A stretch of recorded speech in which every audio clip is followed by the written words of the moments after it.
changes, as well as passing the decision to move forward with the Grant, Ivy, and Elm Street improvements for the quiet zone and the Grant Street Art Project. And then we also extended the DDA with the Canby Civic Blocks LLC. So we've already had a very full meeting so far. So next on the agenda this evening after the call to order is citizen input and community announcements. So this is an opportunity for audience members to address the council on items not necessarily on the agenda. Each person will be given 3 minutes to speak. Staff and city council will make every effort to respond to questions raised during the citizen input before the meeting ends or as quickly as possible thereafter. Again, if you ever want to address the council on a city council evening, please reach out to Melissa Bissett at City Hall, and she will get you on our Zoom meetings for your comments. Ms. Bissett, do we have any public comment on non-agenda items? Mr. Mayor, I'll jump in. We do not have anyone signed up for non-agenda items. We do have a couple of guests here for items on the agenda. Okay, perfect. Okay, so I'm going to move through this next piece. It's I'm trying to do what I can. Over the last couple of meetings, we've had some very, we'll say, terse words exchanged and some things thrown out there. And so I want to give council an update on where things are at, as well as the general public in terms of keeping this situation at hand regarding comments made at both of our January city council meetings. So an update and then some potential next steps that I need to put before the council this evening in terms of what we want to do to move forward. So in terms of a recap of the previous events, so myself, Councilor Spoon, Mr. Archer, and Mr. Lindsay held a meeting on January 13th, and we discussed with Councilor Spoon where the comments stemmed from and what happened in Bend at a League of Oregon Cities conference. We discussed the time frame, who was involved, conversations had. We discussed possible resolutions that including a work session for council on policies and procedures, written apologies from council members for statements made, and for Councilor Varwig's potential question of Councilor Spoon and the apparent ethical piece of the use of a city vehicle while intoxicated. At the time of this particular conversation, we did not, there wasn't necessarily a mention of wanting to go the investigation route at that time, or necessarily to the Ethics Commission, though had not ruled that out yet. Mr. Mayor, can I ask a question? I don't believe that intoxication was part of the accusation that was made against me.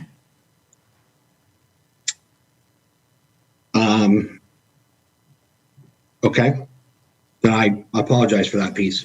Thank you. I will correct that in the notes. We also discussed that we would be meeting with Councilor Varwig about the situation as well. So on January 14th, we met with myself, Mr. Lindsay, Mr. Archer, met with Councilor Varwig, and prior to that meeting with Mr. Varwig, Mr. Lindsay explained that Councilor Spoon and he had spoken that she was not wanting necessarily a statement from myself or the other councilor, just from Councilor Varwig. Upon Mr. Varwig's arrival, we did discuss the LOC conference. When was it? Who from the city went? As well as questions about Councilor Spoon's accusations, to which he had stated again, no, that did not happen at all. presented with him the ask by Councilor Spoon of a written public apology. To this, he had said, no, these things did not happen. I will not do this make this a public statement or an apology because they did not happen. We also discussed his options in that the recommendation for him was made to possibly go to the Oregon Ethics Commission as an avenue as well. And then on January 20th, Councilor Varga read his statement in response to Councilor Spoon,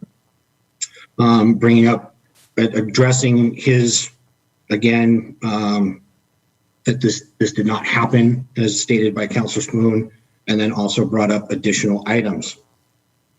On January 27th, myself, City Attorney Joe Lindsay, and Scott Archer had a follow-up meeting with Councilor Spoon, and where Councilor Spoon really wanted to know what options were available to her. I explained to her that where we were now is that, as we explained to Councilor Varwig, would be to write out and file an official written complaint with the Ethics Commission with in regards to what happened in Bend, to which also our city attorney also recommended. We had a brief conversation about what an investigation could possibly entail. That was the route that wanted to be pursued. At this time, I'm not aware of Councilor Spoon's decision thus far on the Oregon Ethics Commission piece. Again, this is just a brief update on what's been going on in terms of conversations with the two councilors on this issue. And again, trying to keep this, out front for all of us. So that's a very brief recap of the situation and the conversations that were had with the two councilors between Mr. Lindsay, Mr. Archer, and myself. So tonight, what I'm bringing before the council is direction to provide staff on two potential next steps. One of those is that there's been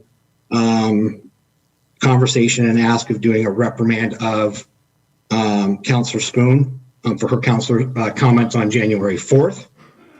And then since there's been conversation or discussion of an investigation, does the council want information on what that would entail if that were to go that route?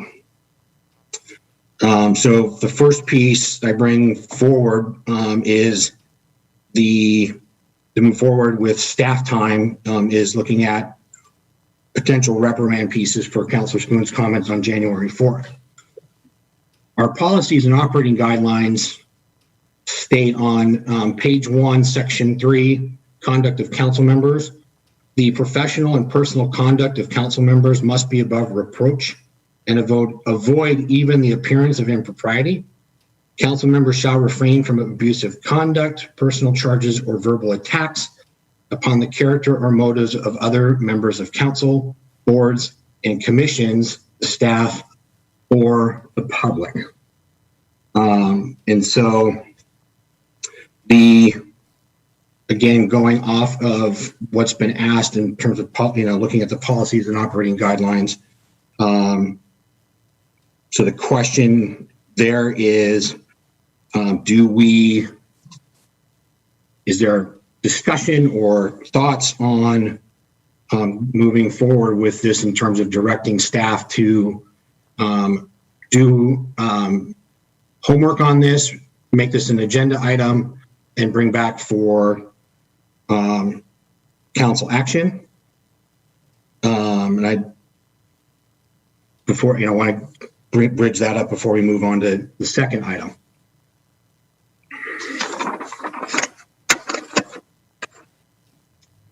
I'm looking at council direction on, since this has been brought up, I know that there's been, some thoughts thrown out there. And so I bring it to the council as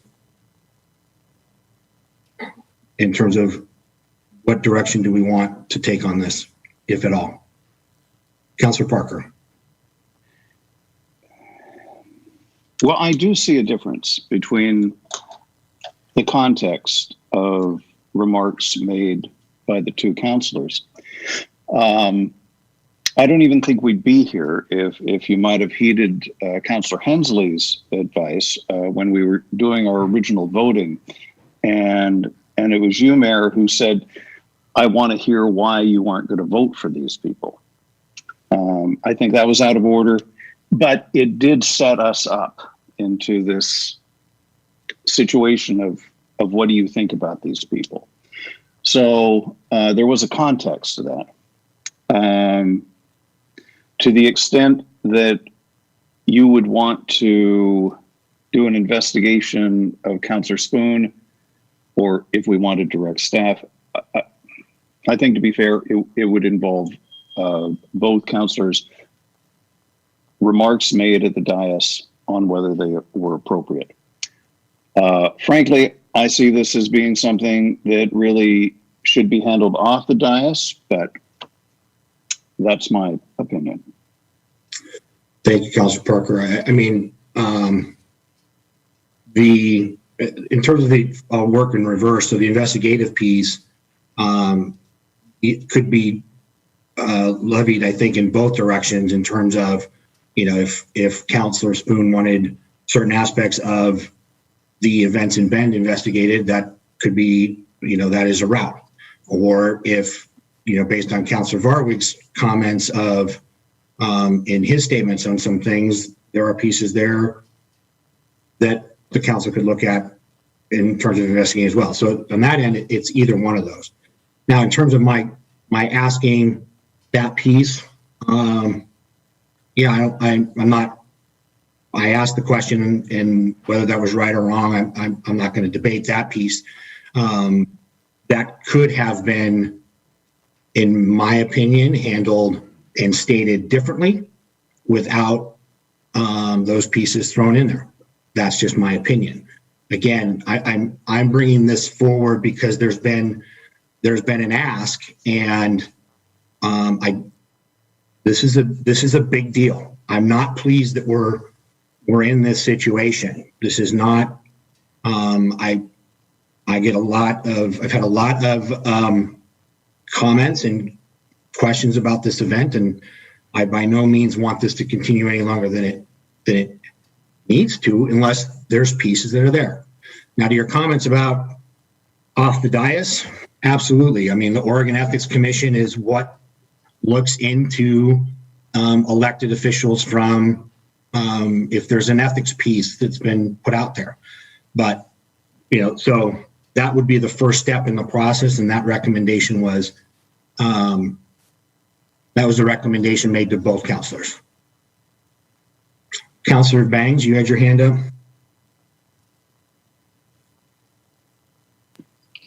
No, I was just going to point out that I believe we had a legal opinion a few weeks ago that indicated that the council doesn't really have the mechanism to provide a censure motion for one of its members. And so I think that a lot of this discussion right now is moot. And so, if we can't censure, I don't know why we're talking about it. Okay.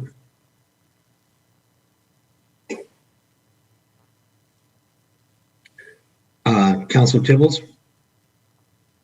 Perhaps shed a little light on that. And as I referenced in my opinion, the Section 2 of the Charter, Chapter 4, basically allows for the council to reprimand any member for disorderly conduct at any meeting. So, it is how you guys do that, if you do that in real time, or if you do that as a group later on, is I guess up to you guys. But that is the quote from the charter. It isn't an impossibility to reprimand each other, what I guess the question is for you guys is whether or not it is for the good of the whole group, especially if you look around and try to test the wind of the votes and see if it will cause more division than a coming together. The chapter of the charter that I quote, that chapter 4, section 2, seems to be more about when conduct is of such a nature that it's so blatantly obvious, and perhaps in the moment disorderly conduct is one thing and absenteeism is aligned with that. And then there's this idea of expulsion that's in there by unanimous vote. So the most egregious action that can be taken, the charter seems to posit that would need to be so obvious that you would get a unanimous vote for it. So take it as you will. If people could easily argue that reprimand could happen later than just the moment of, but I guess you could ask yourself, and I think it is squarely within you guys to follow your own or enforce your own procedures and policies. In fact, that's what you're here for. So it's not a staff decision, it's a council decision. So that's why I think the mayor is bringing it up to you guys today.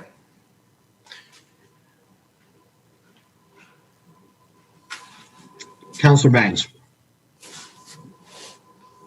I think the whole thing is odd. I think it's been a strange first 3 weeks for Councilor Tibbles and I to have walked into this mess, and I'd like it to disappear. I don't think that it's possible to argue that Councilor Spoon was out of line when she was answering a question that the mayor really forced everybody into answering. I think that the line of questioning was unfair and put every counselor in an awkward spot and contributed to us spending an entire hour just selecting the emergency backup if the mayor happens to be sick. And Councilor Spoon was honestly answering the question. And, I think a censure reprimand for either would not be healthy for our group moving forward. Councilor Tibbles. So I echo a lot of the sentiment that Chris, and he also said I could call him Chris instead of Councilor Banks, so that's what I did. And I prefer also to be called Jordan, but if we do Councilor names, that's fine. I echo a lot of the sentiment. My concern, though, is I think that a lot of this weighing back and forth is when we're factoring in the counselors' names behind it. Frankly, I think that if you said person X did person Y, did this to person Y, and if you want to reread what our code of conduct was, it's clear that that's not what we are agreed to do, and that it was violated. And so I just asked the question: why do we have those policies in place if we're not going to do anything about them? I mean, if someone want to make a motion to get rid of them, because I'm afraid that by doing nothing, we have basically said that's perfectly acceptable. And I stated on the day of, it doesn't matter, I think, either way, the truth of whatever allegation. It's just if we're saying that it's okay to air personal grievances or make false statements, whichever one it is, because I don't know which one it is, then if we're saying that that's acceptable, I'm afraid what our council is going to look like for the next couple of years. The other piece that I would add is that it's been said that the mayor forced responses, and while it is, I agree, it was awkward, especially coming from my first week. I think that that is not completely accurate because I think that the most senior member of our council, Councilor Parker, refused to give his explanation, and he was not pressed any farther on it. And so he made the decision not to comment on it, and the mayor didn't force him to. So I just don't want to use the word forced when I think that there was examples where if someone didn't want to explain the vote, they didn't. I chose to do it. And yes, did it feel awkward? Yes, but I stand behind what I said. So that's just my piece.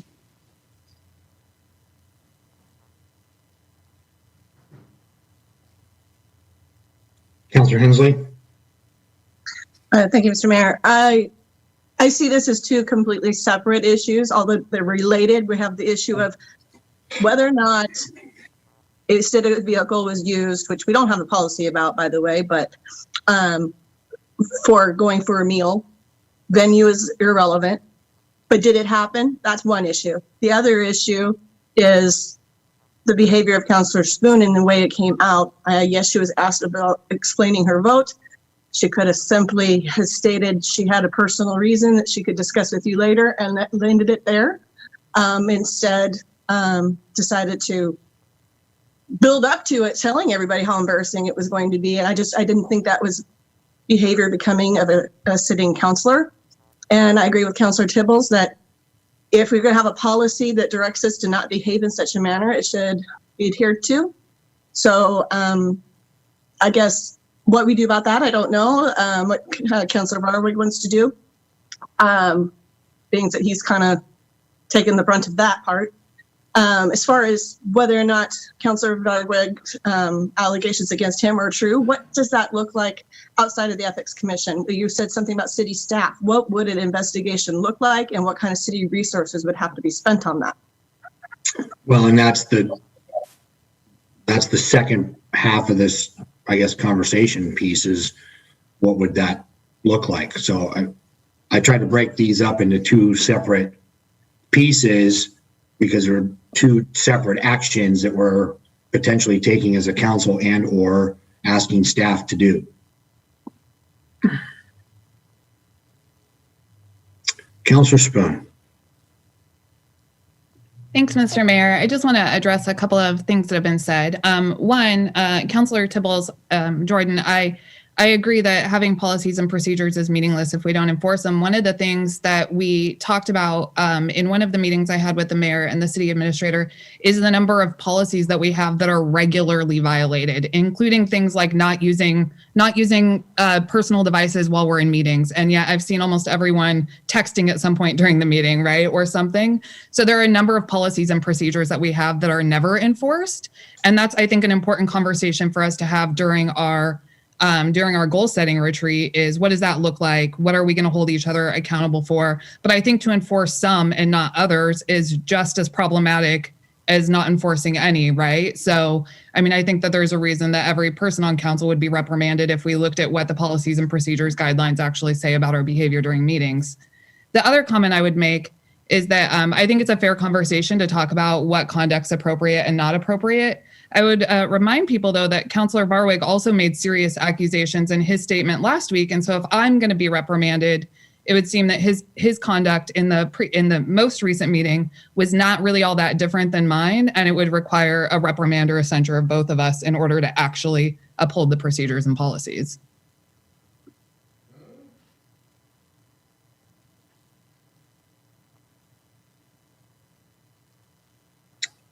Councilor Banks. I propose that we censure or reprimand nobody and move into the regular agenda of our meeting.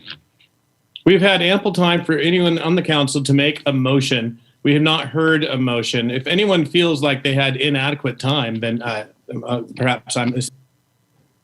Okay. Councilor Barwick. Well, I'll say that it's really easy to have those opinions when your name's not the one being drugged through the news. So I'll just say that. I'm not sure what I would have said last week in my statement that would require a censure. Everything that I said was true as well.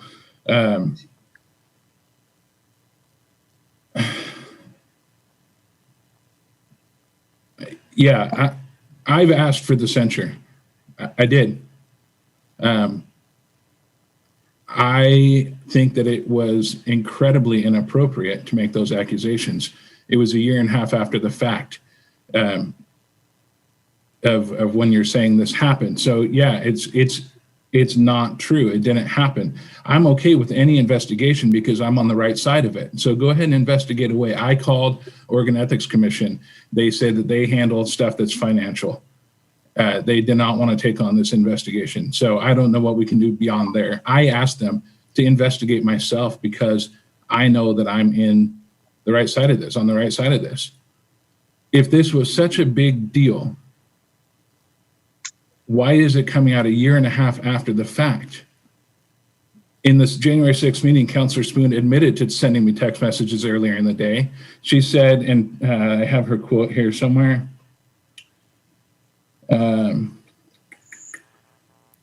I don't want to misquote, so I'm looking for it in my notes.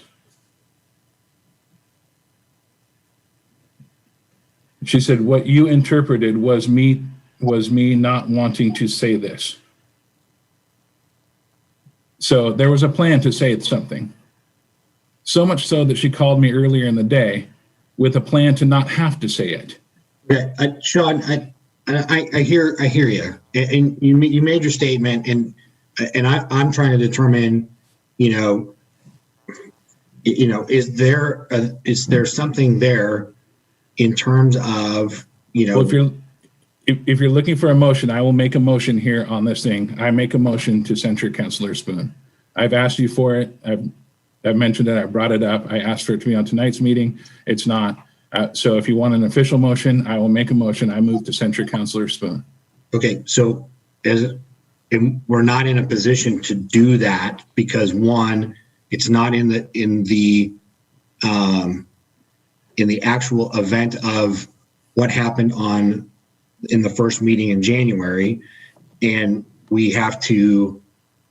it would have to be a direction of staff to create a resolution of censure for that to happen. Am I correct in that, Joe?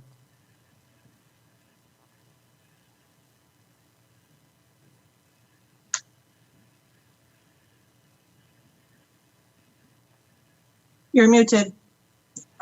The business of the city needs to be properly noticed. So we have to have it as an agenda item. And because I've tried to make sure that everybody knows, I'm the attorney of the body itself, but I'm the employee of the body. And I'm not going to go making one of these without the whole body telling me, to craft something. So it's not on the agenda because, I can't play favorites as staff. So I just have to wait for the body, a plurality of you, to basically give us some instruction to put it on the next agenda so that it's an item and can be discussed and properly put to rest one way or the other. So that's why we're here asking about it now. Well, I'd like it.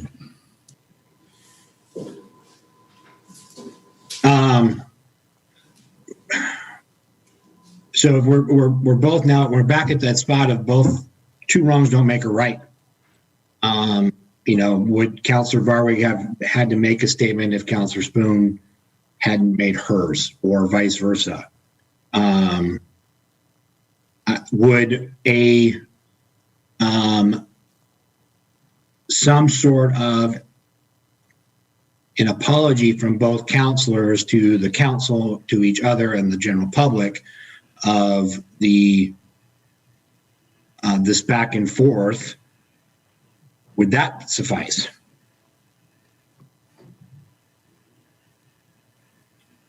Councillor Farwick. I will just say this publicly. I will not make an apology for something I did not do. I'm not asking you to make an apology for something that you may or may not have done. I'm asking for an apology for the current spot that we're in, and the venue in which we're choosing to air these grievances. But I should have no need to apologize for that because I did not make the original accusation. You see, so now I'm being asked to apologize for defending myself, and I won't do that. I'm defending myself. That my statement was in defense. What I've asked you, Mr. Mayor, for the censure was for the quid pro quo that I have told you I have the text messages for, and the phone call was put in text message. The quid pro quo that turned into retaliation when I didn't agree to go forward with it. So that is what the censure is. And because in retaliation for not going through with that, my name has been dragged through the mud, dragged through the news. Terrible things have been said about me. And so No, I won't make any apology for defending myself. I won't. Okay.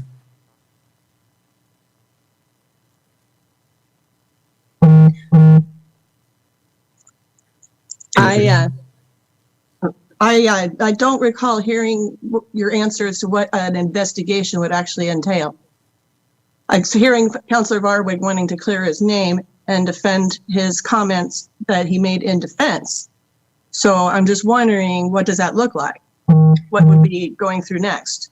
Well, in terms of the investigation piece, it would be directing staff to bring back to us, what potential, who could investigate it? What is it that we want investigated? How much is that going to cost?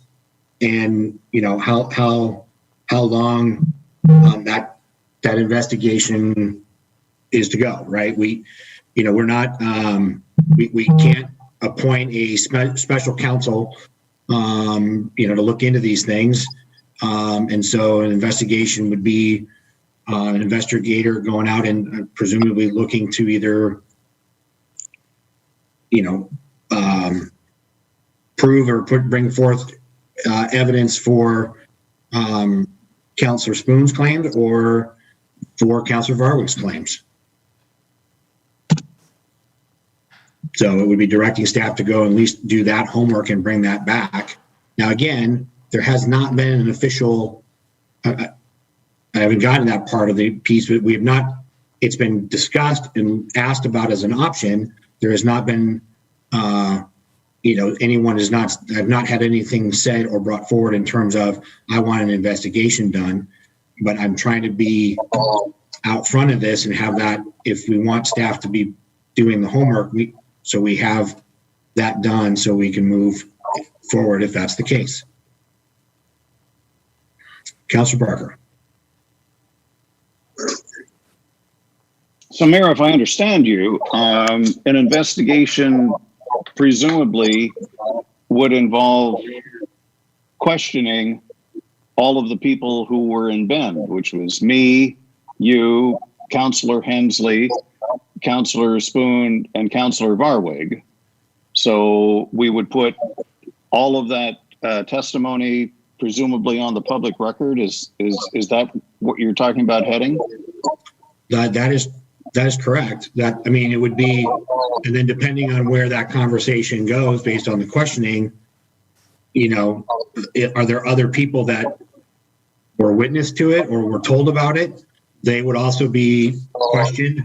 And again, because we're not an investigative body, okay, that's why an investigator would be brought in, or that's why we have the Oregon Ethics Commission for for those pieces. Councilor Varwig has stated what he has done. If we, Councilor Hensley, could you mute yourself? Sorry. That's okay. Getting a lot of feedback. The furnace just came on, sorry. That's okay. Thank you. So no, we can't bring on an investigator and go, okay, here's the box, right? We just can't do that. So yes, I think the only people that wouldn't be necessarily questioned about the League of Oregon Cities Conference in Bend of this group would be Councilor Tibbles and Councilor Banks. Now, doesn't mean that in the line of questioning, they are not brought in terms of additional, questioning of their own right. I don't know. Again, we can't put it in a box. So yes, everything would be put out publicly. Yes, Councilor Parker. So am I to assume that efforts to negotiate this offline have been unsuccessful? Correct. Okay.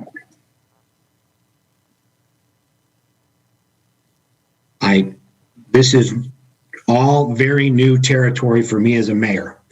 I am not pleased that this is how I'm cutting my teeth on something like this. This is not something that had you told me 10 years ago that I would be presiding over these kinds of things, I would have said you were crazy.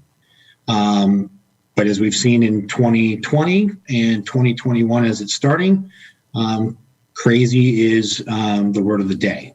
So, I don't revel in this. I do not like this added stress on staff, on me, and on the city. So, I to Councilor Varwig's point, he has been asking me for it, and I've been trying to find a way not, Sean, to be fair, to not bring it to this point. I don't want it to come to this point, and here we are. So that, again, I bring it to the council because this is where these decisions are made.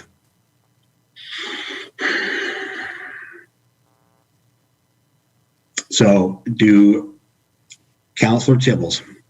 I guess and maybe I'm the only one, and feel free anyone to ask as well. I'm confused what you're asking us. Are we supposed to set forth a motion for censure to be brought on to next hearing? And then is that a motion for, like, So what are you asking? I'm asking two different questions. Number one does the council want to direct staff to put together language and, in essence, put on the agenda for public notice, put together a resolution for censure for the next city council meeting for us to discuss and then vote upon? That's number one. Number two is, because there's been the question of what does an investigation look like,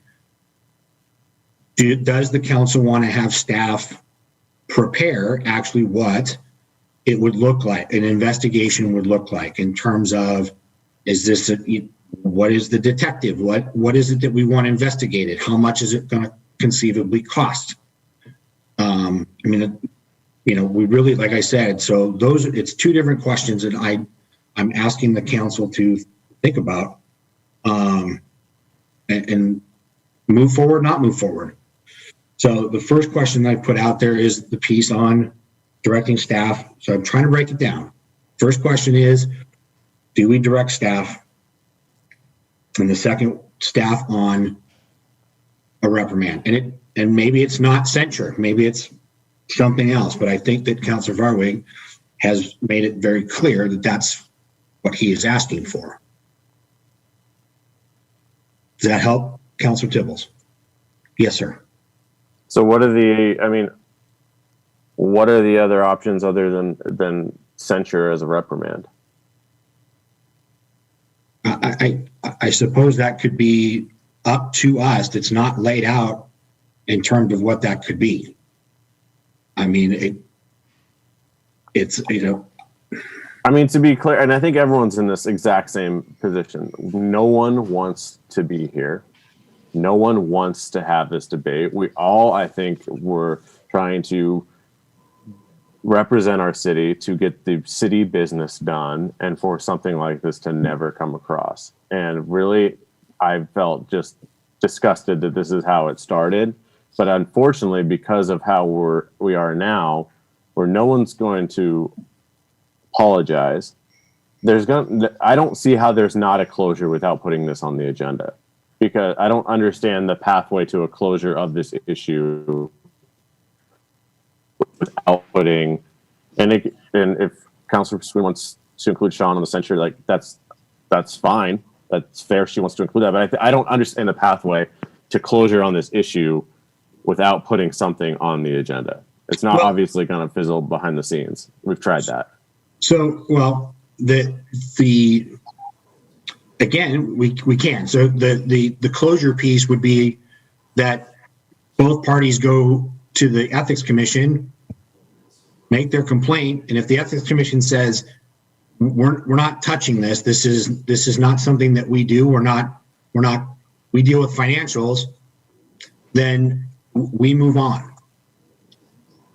But I don't know if that's, and that could be it. I mean, but then again, that's the piece, right? That's the first step, is both individuals making that decision to do that. Councilor Spoon. Sorry, I'm sitting at two computers and I didn't know which mouse to use. Jordan, just kind of in my thoughts on what you said, I think that one of the things that a lot of us have learned on city council is you don't always get closure, and that's okay. Our job is, to move forward and work together the best we can. It's just like a lot of jobs where you don't have to be friends with everyone, but you have to work with them. And I think, though Councilor Varwig and I clearly have very different opinions on how what happened and what our thoughts are on it. What we have demonstrated is even last meeting during executive session after earlier in URA, we're able to work together we're able to work together and have discourse over city topics without it holding us down. I mean, you know what I mean? You don't always get closure on issues. And if the expectation is that we get closure on everything that comes up on city council, we're going to be having this conversation every 2 weeks, right? That we just don't always get closure. But if we can move forward and work together on city issues like we've demonstrated we've been able to do over the last couple of meetings, I think that's what closure looks like sometimes when you're adults and you're working in a setting with people you don't agree with. Is just, can you have conversations about stuff without being cruel to each other? And I think that we've both done that. If I could, and thank you for that. That makes sense. And I guess my concern is like, what prevents it from happening again? Because I don't think anyone's, going to admit that it was inappropriate or one person or the other, not signaling out either. But like, if we don't do something as council, it's just saying that's wrong and we don't want it to happen again. We want to leave personal, like, how do we do that? It was okay if I just respond because I think it was hopefully partially directed at me because of what I said. I think a couple of things. I don't think anyone wants to go through this again. One of the things I said to the mayor in our first meeting was, it's not bad to ask each other why you're voting the way you do when you're talking about policy. It's much more complicated when we're talking about each other. And so one of my asks to him was that not really happen again, that if we're voting on each other, for roles or whatever, it's probably not the best idea to ask us to all say why we're voting the way we are. I don't think he disagreed with me. It happened the way it happened, but it's easier to have disagreements about policy than about people. I certainly don't want anything like this to happen again. It's challenging for me too. And everything about it was challenging. So, my goal is to not have to explain why I'm voting the way I am on a person anymore. And I can't imagine it being an issue. It's never happened before on council, and even when I've disagreed with people, it's never really gotten beyond the policy issue we were talking about. So I don't think there's any reason to believe it will continue to happen. This was fun for no one involved, I can assure you. So it was not fun for me. It was not fun for Councilor Varwig. It was not fun for anyone else on council. It was not fun for all staff or anyone else. And so, what I can commit to doing and what I think Councilor Varwig has demonstrated he's able and willing to do as well is that we can still work on city issues without, and have discourse about those topics and do good for the city. And I think that to me is what closure looks like. And I'm comfortable with that. We disagree on what happened and my name has also been tarnished in public, but that happens when we're public officials, regardless of what the topic's about, it can happen. And so we all just move forward and work together for the good of the city. We don't all have to be friends, Thank you for answering. I was opening it up to everyone, but it obviously was directed to you. So thank you for that. I think that we're all in agreement that no matter what this outcome looks like, that we have a passion for the improvement of Canby, and that's what we want our focus to be on. And so thank you. Councilor Parker. Well, I appreciate the contributions of our two new counselors. They've provided the sort of new perspectives that I was hoping for. I talked to one of our department heads the other day, and I said, how's this playing with staff? And he said, what I told my staff is if I have a contract and I need to take it to council, I know that they'll treat me fairly, that they'll be responsible. And so that's our job. We don't have to like each other. We just have to show up and do our job. To your point, Mayor, back a few minutes ago, where you were talking about directing staff to censure, to prepare a censure and then an investigation. Let me make it clear that I'm not prepared to pursue any sort of censure without an investigation, without all of us being interviewed, without my memories of that weekend going on the record, yours, everyone else's. That before we move to censure, there has to be fact finding. My preference is we don't do that. That we move on. That we figure out a way to resolve this in a way that avoids this. But if not, then I think we have to go into fact finding. And if we're going to get into the weeds in this, I don't want to ask Joe. I don't want to ask our employee to do this investigation. That we pony up the money, he hires an outside investigator, interviews all of us, comes back with a recommendation. My preference is we don't do that. Okay. Thank you, sir. I appreciate that very much. Yeah, I think, the investigative piece would need to be done since we're after the fact, and that might be the route that needs to be gone or may need to go. I also don't think that piece of it. Yes, Joe. Am I muted or I'm okay. So I think it's also important, if I'm talking to the whole body here, is you're discussing what the body wants to do with its own members. Everyone still has their own individual rights. Everyone can always go run to the courts. Everyone can always go to the Ethics Commission on their own. Everyone can, hire attorneys and sue people. Like, this isn't you guys deciding whether or not anything's going to happen. It's you guys deciding whether or not, as a body, you want to have something happen. And so I don't know if that frames this issue for you guys a little bit more as well. Can you repeat that again, Joe? Everyone still has their own individual rights. So you guys are talking right now as a body, what the body wants to do to its own members for actions or not actions. And so that's your decision as a body, is what the body wants to do about, what you guys have seen and whether or not you guys want to take any sort of action.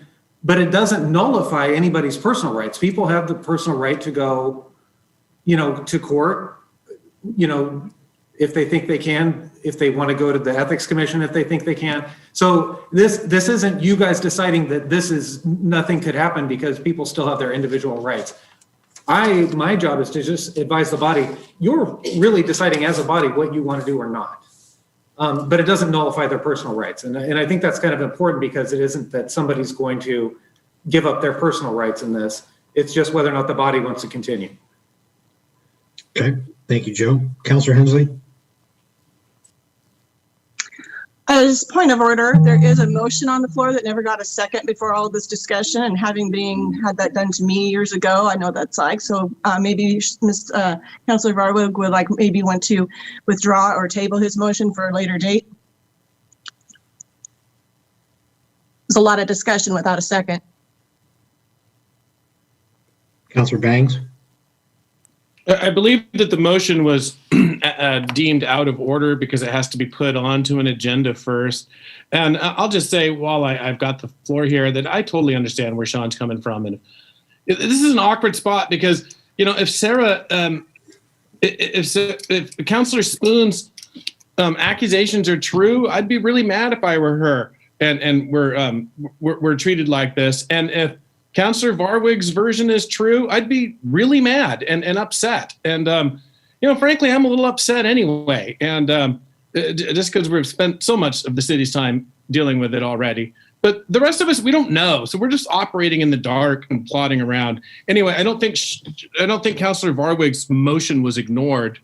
I think that we were looking for a plurality of support in order to put it onto the next agenda.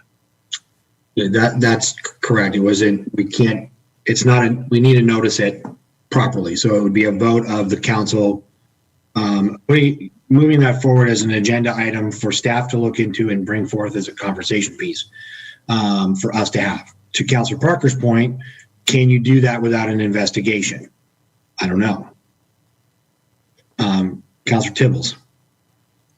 And to be clear, I want to echo what Chris, not Councilor Banks, Chris said, and I think I've been really clear on this, but I just, for the interest of being over clear, I am not even looking at this issue as if one person who was lying and who was not. I will reiterate the fact that if you take out names and friendships and relationships, and you just pose this as a question as you would, Chris, in your classroom, and you take the conduct and just say person X that's person Y, that's the way I'm looking at it. So I know that there's this whole idea because of the way we started out that this is a split council and we can't possibly, I want to go ahead and just dispel that right now. I had a beer with Chris Banks and it was a great time. We might not see things politically the same, but we're really passionate about getting the city stuff done. I don't think this whole quote unquote divide really factors into this. So I mean, and I would love other councilors' support on this. I think we need to dispel this for the betterment of the city of Canby, that we're not divided as human beings. We might see things differently. That doesn't mean that we're quote unquote divided. So I look at this issue strictly as person X said to person Y. It has no names affiliated with it whatsoever. And I don't believe one person over another because I'm not there. So, and I don't think anyone can unless they were directly involved. So I just wanted to add that. Thank you, Councilor Tibbles. I appreciate that.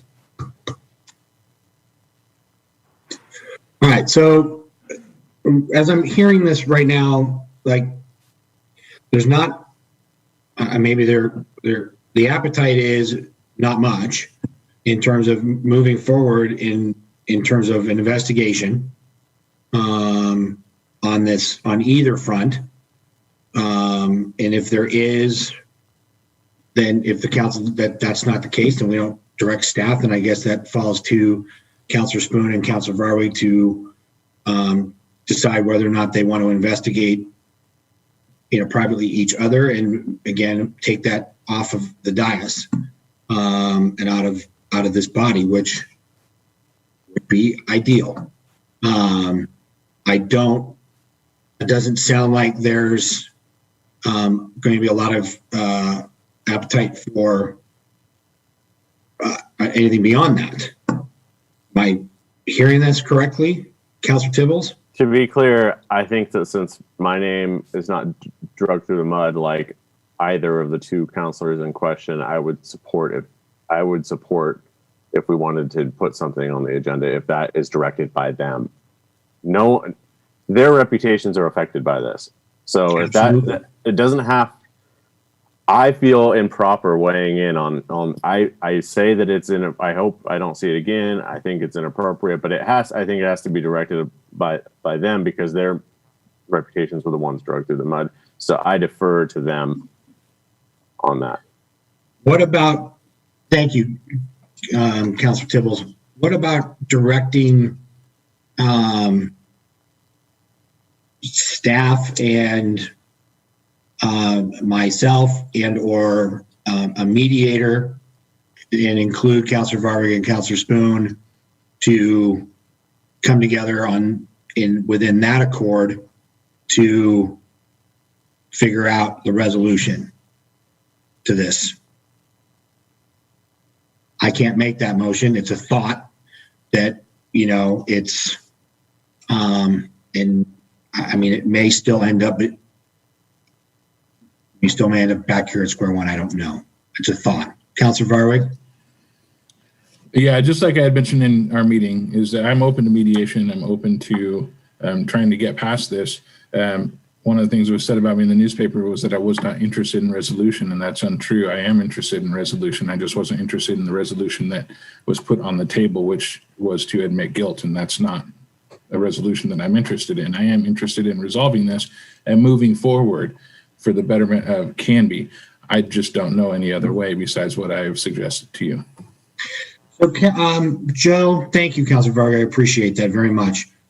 So, Mr. Lindsay, Yes. I think as we're looking here towards potentially something that could be an action item for us to take this evening, of directing staff to maybe look into an outside mediator for this situation for both of the counselors to work through on their own accord with a mediator. Is that something that that we could direct staff to bring back at the next meeting to, I guess, put funds to? Yes, and Before Joe answers that question, I will say that if mediation is offered, any dollars spent mediating on my behalf, I would like to pay for. I don't want the city to pay for any mediation costs on my behalf. On my part, but I think Clackamas County has free mediation services. We talked about that in one of our meetings. Can our attorney answer my question along these lines? I'd appreciate it. Thank you. I have and I appreciate your guys' willingness, actually. We have a kind of a shared partnership because our library director, our new library director, he belongs to a group called Shared Neutrals. And so they kind of share with each other when there's situations so that you don't have employees going into situations like this. But so actually we have some avenues that hopefully will be cheap to very free or to very cheap. So hopefully we can share that with you guys very soon and get you set up on that. The other discussions that we've had is that there really could be a good workshop for us to kind of hone in on our own guidelines and policies and kind of get some more buy-in so that we kind of all refresh and look at them anew because we can all learn from that too. So it's my 2 cents. Thank you, Joe, for letting us know that we do have this as an opportunity or as an option that can be pursued outside of the council, outside of needing to do an investigation, and outside of going towards censure or a reprimand of some kind of either one or both counselors. I appreciate that backdrop and background on that. Counselor Tibbles. So if both parties are agreeing to do this, could we make a motion that upon the completion of that, if it is still on the request to move to be a official council capacity of censure, then we can address it at a later date pending that attempt happening first? So are you asking, right now, I mean, if the motion is made and to direct staff to bring back to us what mediation could look like and cost, that would be, and if that's amicable to both Councilor Varvey and Councilor Spoon for them at that point to do so, or even this evening to go that route. So your question is if there is not a resolution decided in the mediation piece, then we bring back still the issue of some sort of a censure or reprimand. Is that what you're asking? That is. Okay, you really broke up there. I'm going to assume. Sorry, that is my question. Yes. Okay. I suppose that still could be the case. I'm hoping that the mediation piece will work and we don't have to go that route. But again, that's up to is Councilor Varwig and Councilor Spoon open to that? And then instead of, I really would like not a head nod of agreement, but I would like a motion be made so that we're moving that forward for staff to look into and bring back to us at our next meeting. So, Councilor Hensley?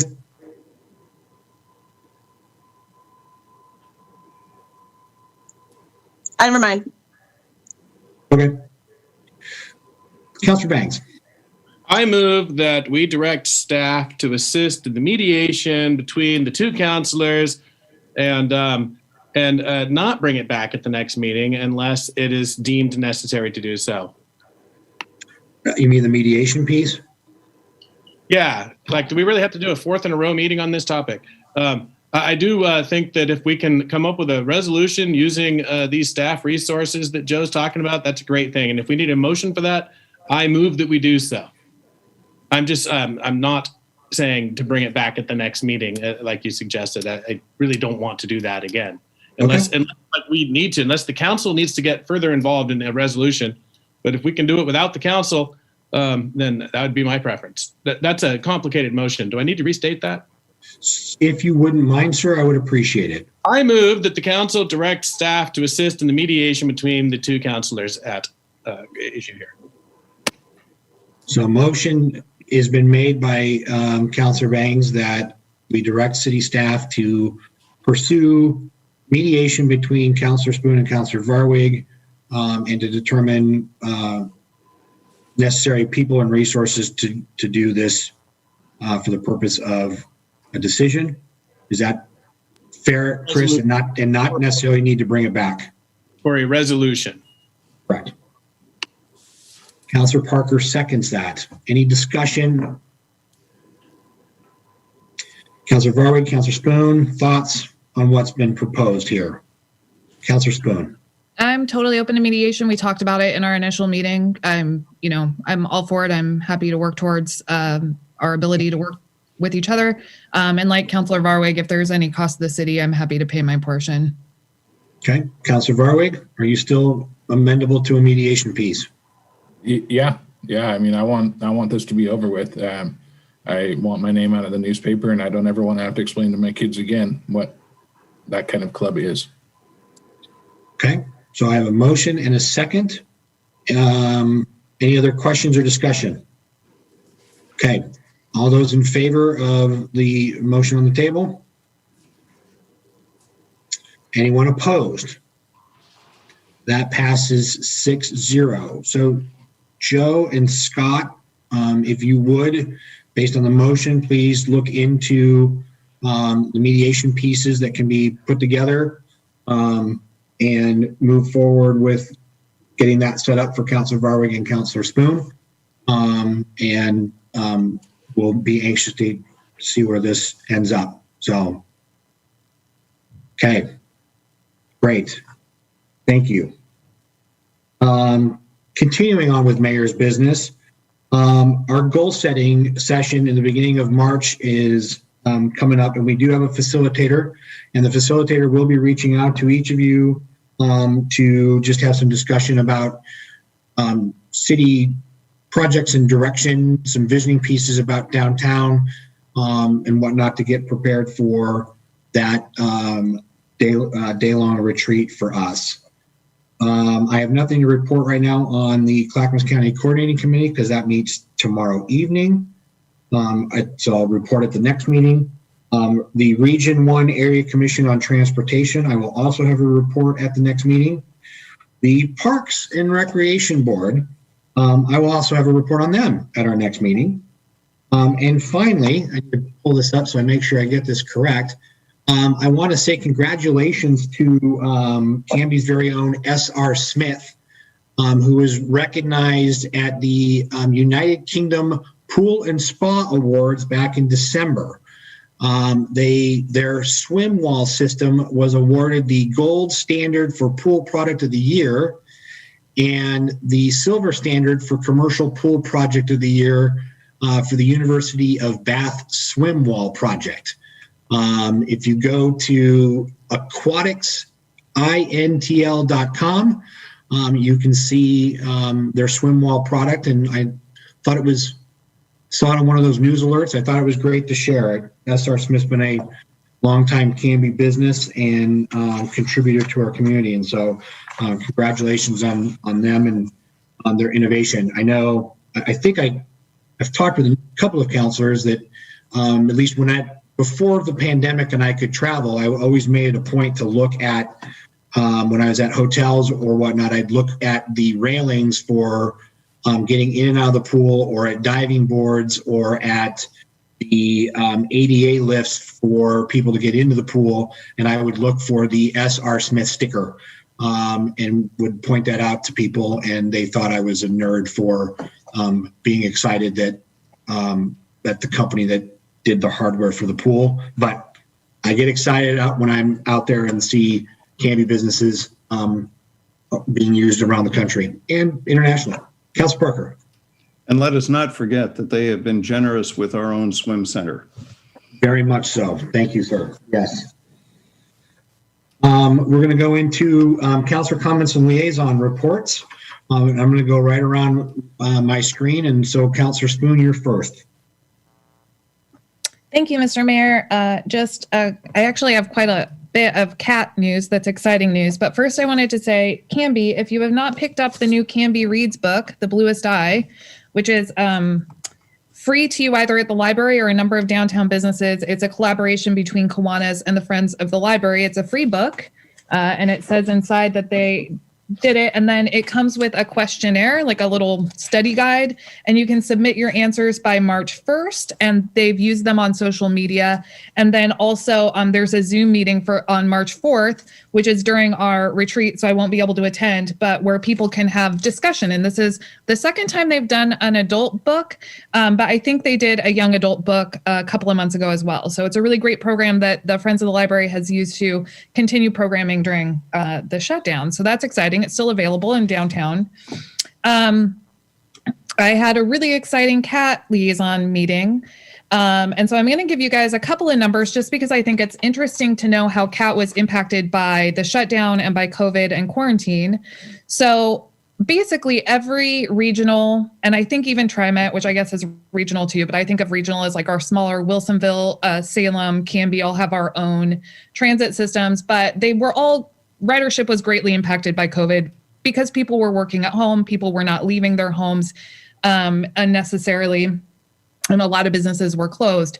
So for Canby, we had a huge reduction in ridership over in 2020. And so this is all of 2020. So a portion of it is not COVID, but the majority of the year, of course, was. Our weekly ridership was down 32% last year.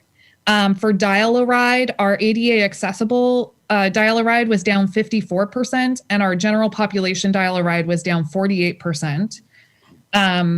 Our shopper shuttle, there was a portion of the year where the shopper shuttle didn't run at all, but overall on the year, it was down 67%. And then our weekend ridership was down 15%. So, but at the same time, we were more efficient. So our ridership per hour is up. So the rides that were working and running, the ridership was actually up on some of those. And then also good news is that there were no injury accidents in 2020, and our overall efficiency was up quite a bit. So Todd, our CAT director, thinks that ridership will continue to be low for most of this year. It's happening everywhere, but we're actually faring better than some places. And for the time being, we're still not charging for the fares. And we're managing that in conjunction with Salem and Wilsonville, and we're kind of all behaving in similar manners. And part of the reason why, for people that don't know, is because a lot of riders might take TriMet to Oregon City, and then from Oregon City, they'll take CAT to Canby, and then maybe they take the Wilsonville Smart Bus to Wilsonville, or we get them down to Salem via Chariots. So having one consistent payment strategy is important, because it can be really confusing for the riders if all of a sudden they owe on one ride but not another, and it's just having that consistency has been helpful. In terms of the COVID response for CAT, I've had some questions about that since I've been on the CAT board, so I think it's good information for all of us. They've actually been cleaning the buses every 4 hours. And and in addition to the fare-free time, we've actually gotten some grants to offset the reduction in our income. So about half of what we would have taken in fares has been contributed through grants. So we clean our buses every 4 hours, and some of the grant money we got has gone to keeping more drivers on so that we can keep our cleaning up instead of reducing drivers because our fares are down and then not having the staff to clean. Some of the grant money actually went to keeping our drivers on so that we can keep the buses clean. And then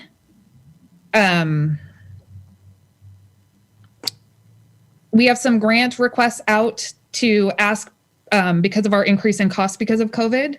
But the good news is that it looks like our funding is going to be stable because our payroll taxes, which is largely how CAT is funded, were not as low as we expected. So our funding actually stayed pretty stable despite all of that reduction in ridership. And then the most exciting part of the CAT meeting was that we finally got to talk about the city circulator. So for our new counselors, we went through an efficiency process a couple of years ago with CAT, where CAT had a consultant come in and talk about how we can make CAT more efficient, how we can line up with other companies like Chariots in Salem and Smart in Wilsonville, so that riders were not taking a Canby bus somewhere, a CAT bus, and then having to wait 45 minutes or for an hour for another bus. We actually synchronized our routes and really created a lot of efficiencies with the objective that in a couple years, as those efficiencies racked up and the cost savings racked up, we could re-add a city circulator, which is something we had until about 12 years ago.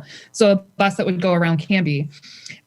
We were expecting that the STIF, which is the primary funding mechanism we're going to look at,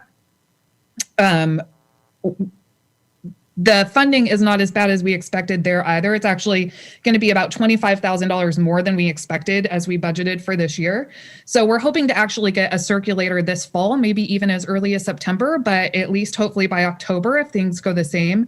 And Todd applied for full funding, grants for full funding for the city circulator. And our options that the CAT board, and I'm sharing all this with you also so that you guys can get involved and talk to the board if you'd like to, because it's pretty important stuff in terms of where CAT's going, is we can either have 6 days of a city circulator at 10 hours a day, or we can have 5 days at 12 hours a day. So that's one of the discussions and decision points that the CAT board is doing.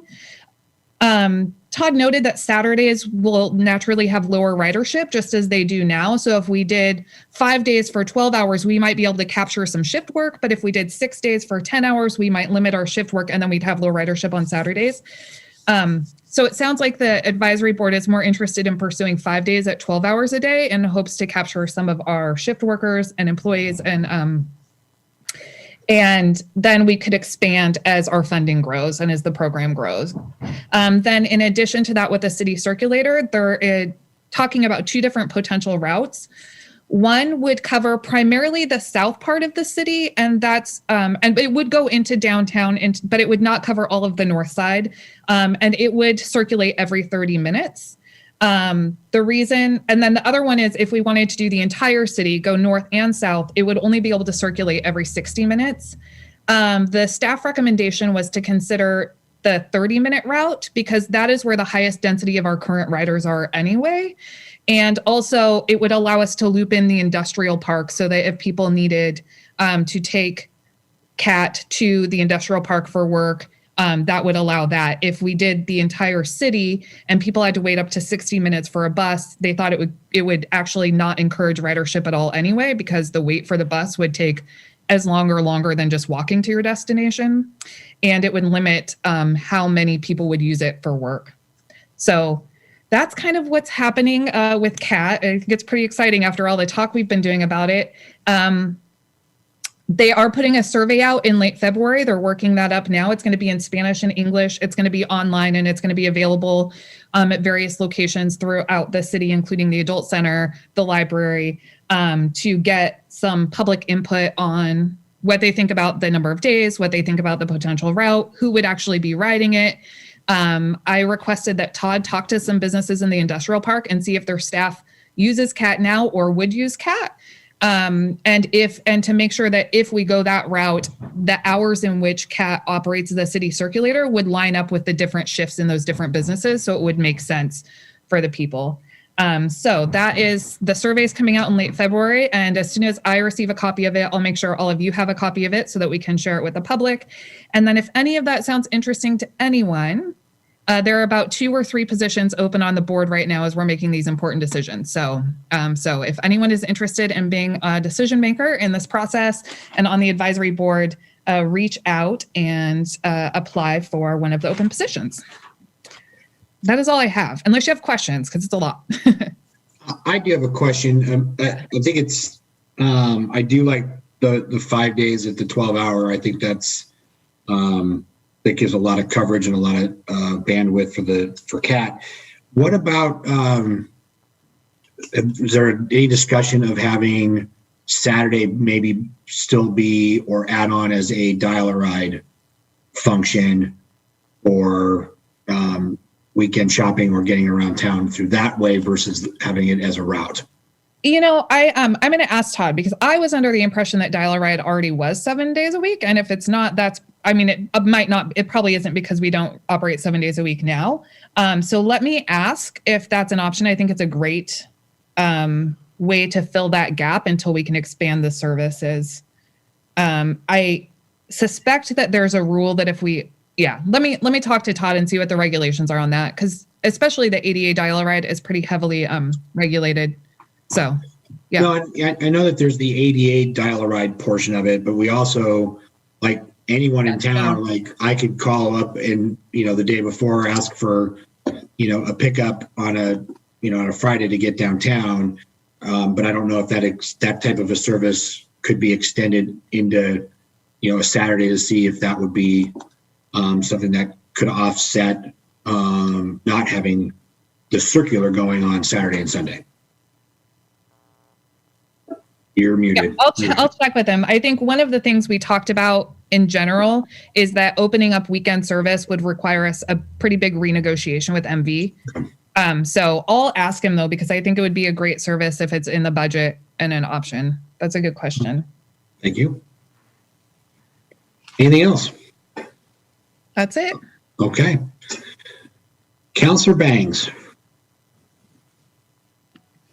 Thank you. I don't have a report today for the library board because they have not met since the last time I met with you. And I still don't have a report from the Southeast Neighborhood Association, which I'm not convinced exists. I do have a report for the Canby School District. Last time I reported you, the Canby School Board was going to meet the day after our meeting. It has taken me this long to realize that the first and third Thursdays always follow the first and third Wednesdays. So I think that this is going to stand in perpetuity. They're always going to meet after we meet.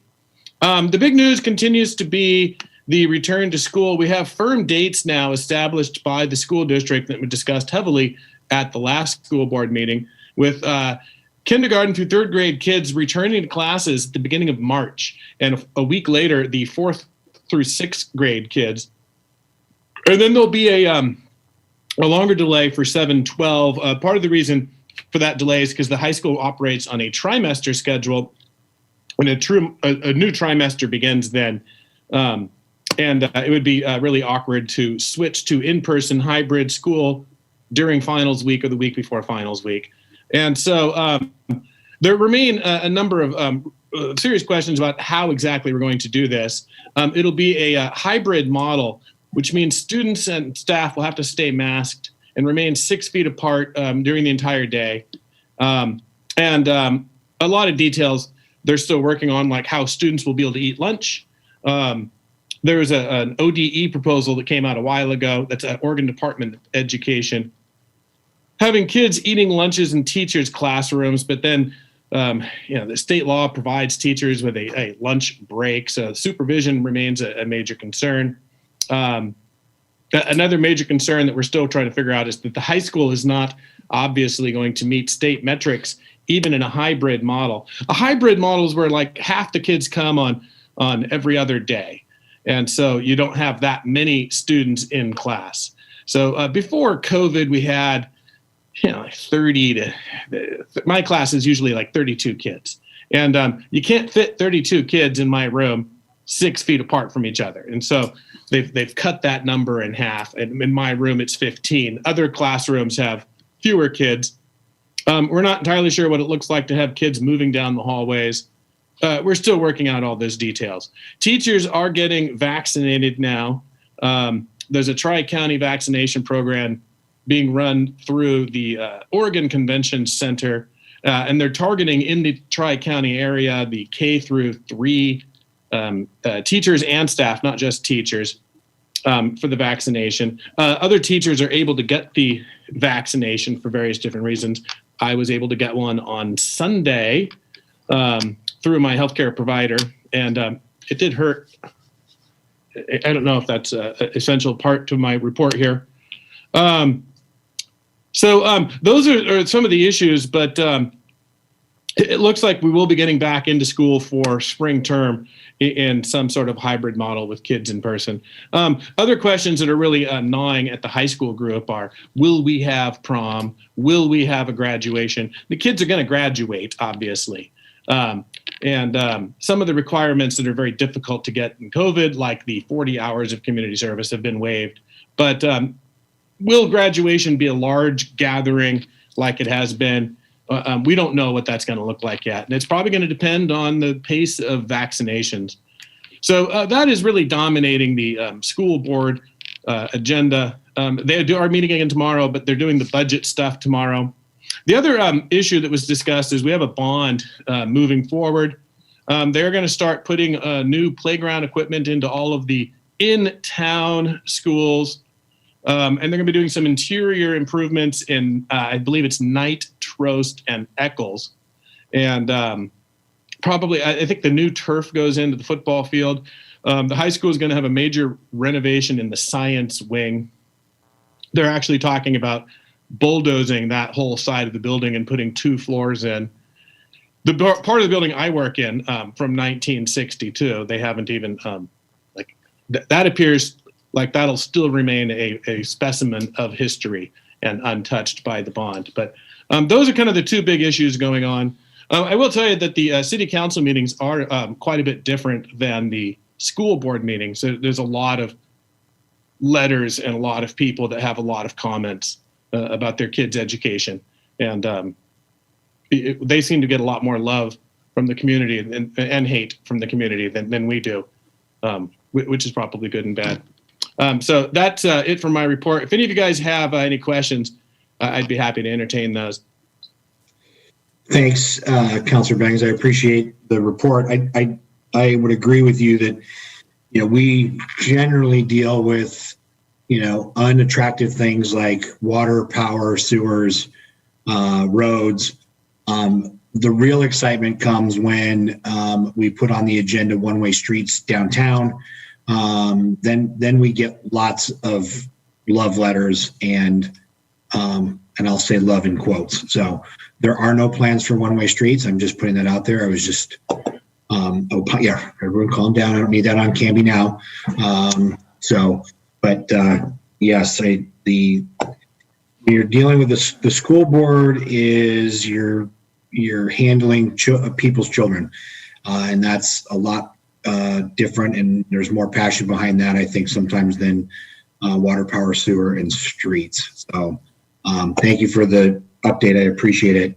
I will, next up, if I could, just on top of what you were saying, Mr. Mayor, the school board members themselves are saints to serve, because it is in many regards an unthanked position, and it's hard work. And so we're sure appreciative that we still have people wanting to run for school board and participate in that. Perfect. Councilor Parker.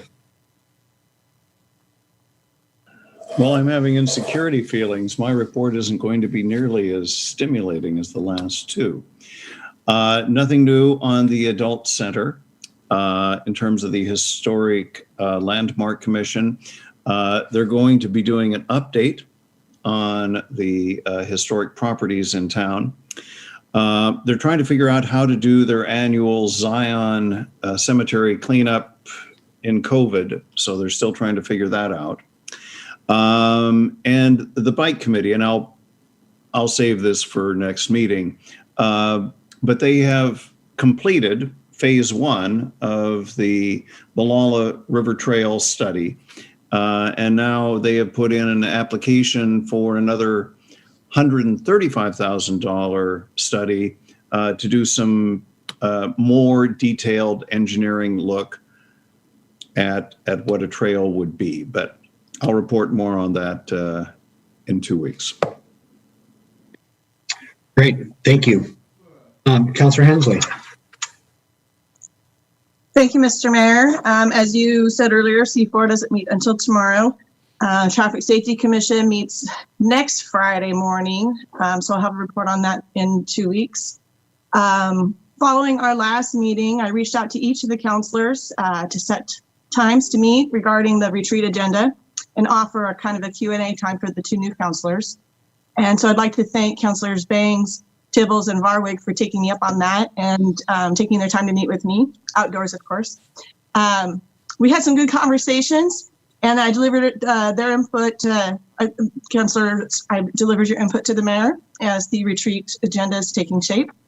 I am meeting with Counselor Parker tomorrow on another matter, but perhaps we can squeak a chat in about his input as well. And that concludes my report. Thank you, Counselor, for assisting me with those meetings. I appreciate it. That helps a lot. It's been a little chaotic here on my world, so I appreciate it. Counselor Varwig. Yes, thank you very much, Mr. Mayor. CTV, we have not met yet since I've taken on that liaison role. We are meeting, I believe it's next week or early the following week. So I will have a report at our next meeting for CTV. On the fire board front, it was kind of an exciting week at the fire board meeting. They had the pinning of new interns, and there were some familiar names in the crowd. You might recognize the last name of Davis. There is another generation of Davis that has joined Canby Fire. I still see Mr. Nelzine sitting back there in the corner. There was a Nelzine that was pinned at the meeting, or at the last meeting. So congratulations to all of the new interns, and we've been in good hands for many, many years with our Canby Fire, and it is appears we will be in good hands for years to come. So I'm excited about that.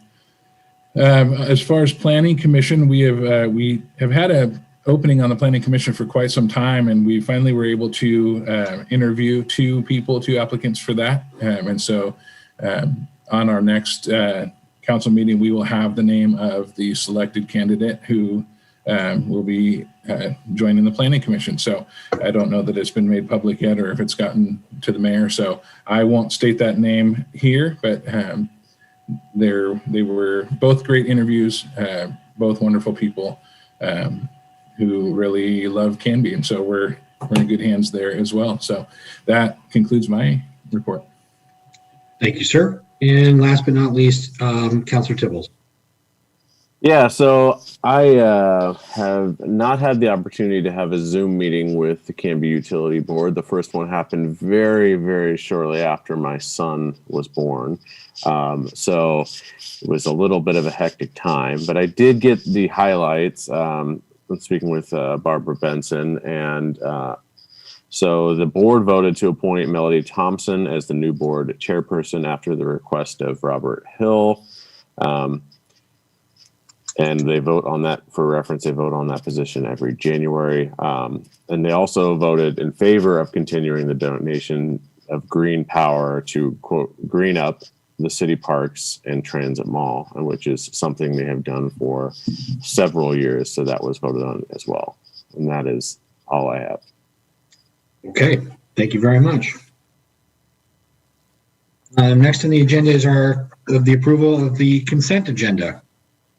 Councilor Hensley? I move to approve the consent agenda, which consists of the approval of minutes of the January 2021 City Council regular meeting and the appointment of Jeff Springer to the Bike and Pedestrian Committee. I'll second. I think I heard Councilor Varwig on that. So a motion's been made by Councilor Hensley and seconded by Councilor Varwig to approve the consent agenda, which include the minutes of the January 20th, 2021 City Council regular meeting and the reappointment of Jeff Springer to the Bike and Ped Committee. Any discussion or comment? All those in favor? Anyone opposed? That carries 6-0. Next on the agenda is a public hearing. The public hearing is regarding the proposed sale of public real property located at 292 North Holly Street, the former library building, and declaring said property not needed for public use. The proposed uses for the property include a restaurant, retail, and a brewery. The matter presently before the council requires a public hearing. All interested persons in attendance shall be heard on the matter. We have Mary Hanlon, Ken Hostler and James Heeb have all requested to speak. A decision shall be made by the hearing body this evening on, or the matter will be continued to a date certain in the future. This will be the only notice of that date you will receive. Does anyone have any questions about the procedures of the hearing? Okay, we will start with a staff report. Questions, if any, by the hearing body. I will open up the public hearing for testimony. Proponents, so those that are for it, will have not more than 3 minutes to speak. Opponents will also have 3 minutes to speak. I will then close the public hearing.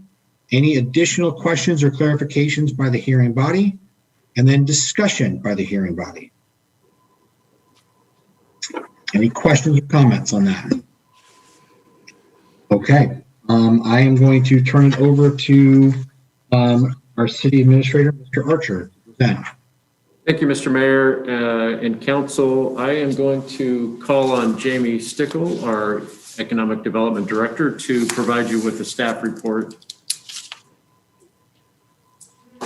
And I think we have a PowerPoint presentation that we'll be pulling up for you on your screens here.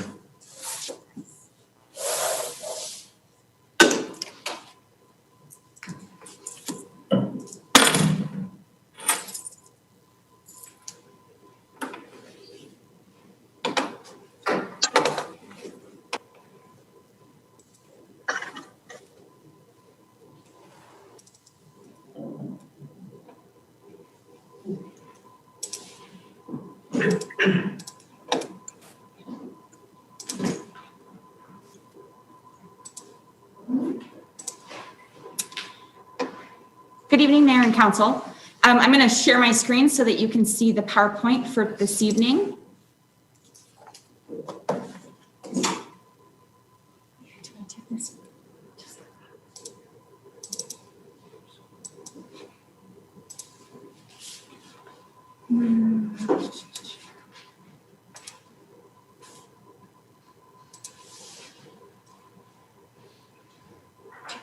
Can you see the PowerPoint in front of you? Yes, we can. Okay, great.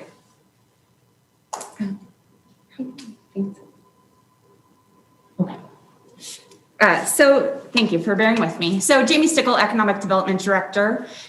Before you tonight, I have a PowerPoint regarding the purchase and sale agreement for the former Canby Public Library located at 292 North Holly Street. At the January 20th City Council executive session, I provided an overview, but considering that we have 2 new City Council members and I'm sure people watching at home, I thought that I would provide some additional overview. And then also I would like to note that Bryce Morrow, who is the owner of Oregon City Brewing Company and the potential purchaser, is on the call as well. So if you have any questions of me at any point or anything directed at him, please let me know. So can you see 2016? Or does it just have the, no? No, we don't see that. Let's see. Let's try this one more time.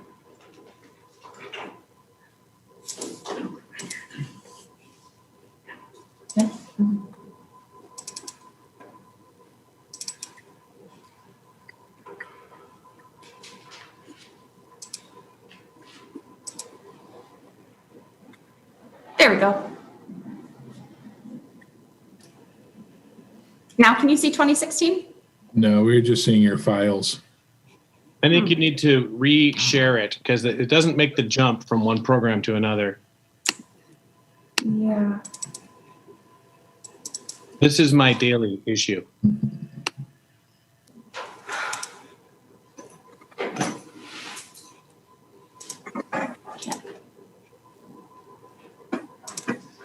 If it doesn't work this time, I will just walk you through what we have.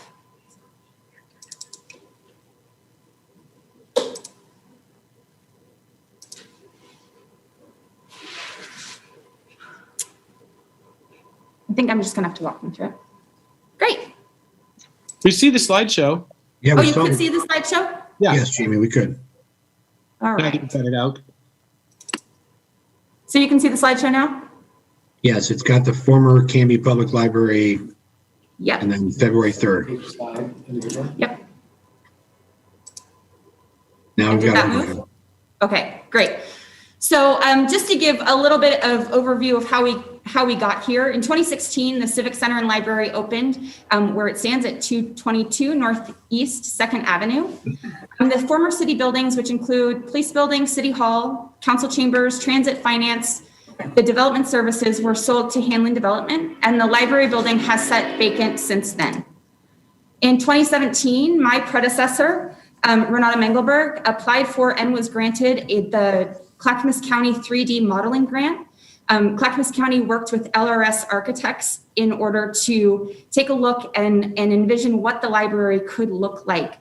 This included some additional funding from the city to envision a public market or office space. At that time, in June, we opened the first request for expressions of interest. That was open from June till September of 2017. The city received 3 proposals and began negotiations with T5 Equities. At that time, during the due diligence process, T5 Equities determined that they did not want to continue. And one of the partners, Rob Cocker, continued to negotiate with the city. And ultimately, those negotiations broke down as well. Just as a kind of an overview of ways that we have promoted the sale of this building, the City of Canby website, the Canby Business e-newsletter, Canby Business Facebook page, Canby Herald. We put signage on the property, word of mouth, outreach, and then city presentations at local organizations. In 2018, we reopened the request for expressions of interest in September. We received 4, that was open until November. We received 4 proposals, and ultimately the city council at that time determined that the Canby Brewing Company proposal was the one that they would like staff to negotiate with. City staff, including our city administrator and assistant city administrator, worked with Canby Brewing Company, and those negotiations did not continue. We got into 2019 with those negotiations, and so at that time, staff was directed to begin to consider creating a public market with some office space at the former library site. We applied for the Oregon Main Street Revitalization Grant, which is up to $200,000. We applied and we were awarded that in July of 2019. But unfortunately, when we received the cost estimates from LRS Architects, who was familiar with the project and they had been working with us on the concept around the public market, the cost estimates were approximately $3.5 million. And that was just deemed to be a cost prohibitive. At that same time, we had started to receive some additional interest in the building. And so at the January 15th City Council work session, the City Council at that time instructed staff to reopen the request for expressions of interest with the caveat that it would be for a limited amount of time. So it was open in February of 2020. We received 4 proposals, and then and it was supposed to come back before City Council March 16th, I believe. But at that time, COVID had become a thing. We stopped having meetings. We started to kind of figure out what this life that we live in right now looks like. So at a May 6th City Council exec session, the City Council reviewed the proposals and ultimately provided direction to city staff to negotiate with Oregon City Brewing Company for their concept, which is the Canby Beer Library. Their proposal was to put a brewery and cidery into the building, additionally add a family-friendly arcade, indoor food carts, and open to the outdoors atrium in the middle, and then 2 retail spaces on Northwest 3rd. They also provided renderings, which while you may have seen them before and they were in the packet, just wanted to also provide here at this time. So brewery on the kind of right side, which would be, I guess, the south side of the building. Along 3rd would be the retail spaces and the arcade. In the middle, food carts is what they're calling them. It will probably be more of a stationary indoor kitchen, but food carts and then the indoor atrium as well. This is what it would look like with the roof covered. And then also I wanted to provide some before and afters of what they've done in Oregon City. This was also in their proposal. So the building that they bought at 1401 Washington Street was pretty run down in the beginning, and they were able to make it over, fill it with people when people could gather. And while that's a very brief background, that's what brings us here today, which is the contract in your packet for $500,000 purchase price for an as-is building, $5,000 in escrow.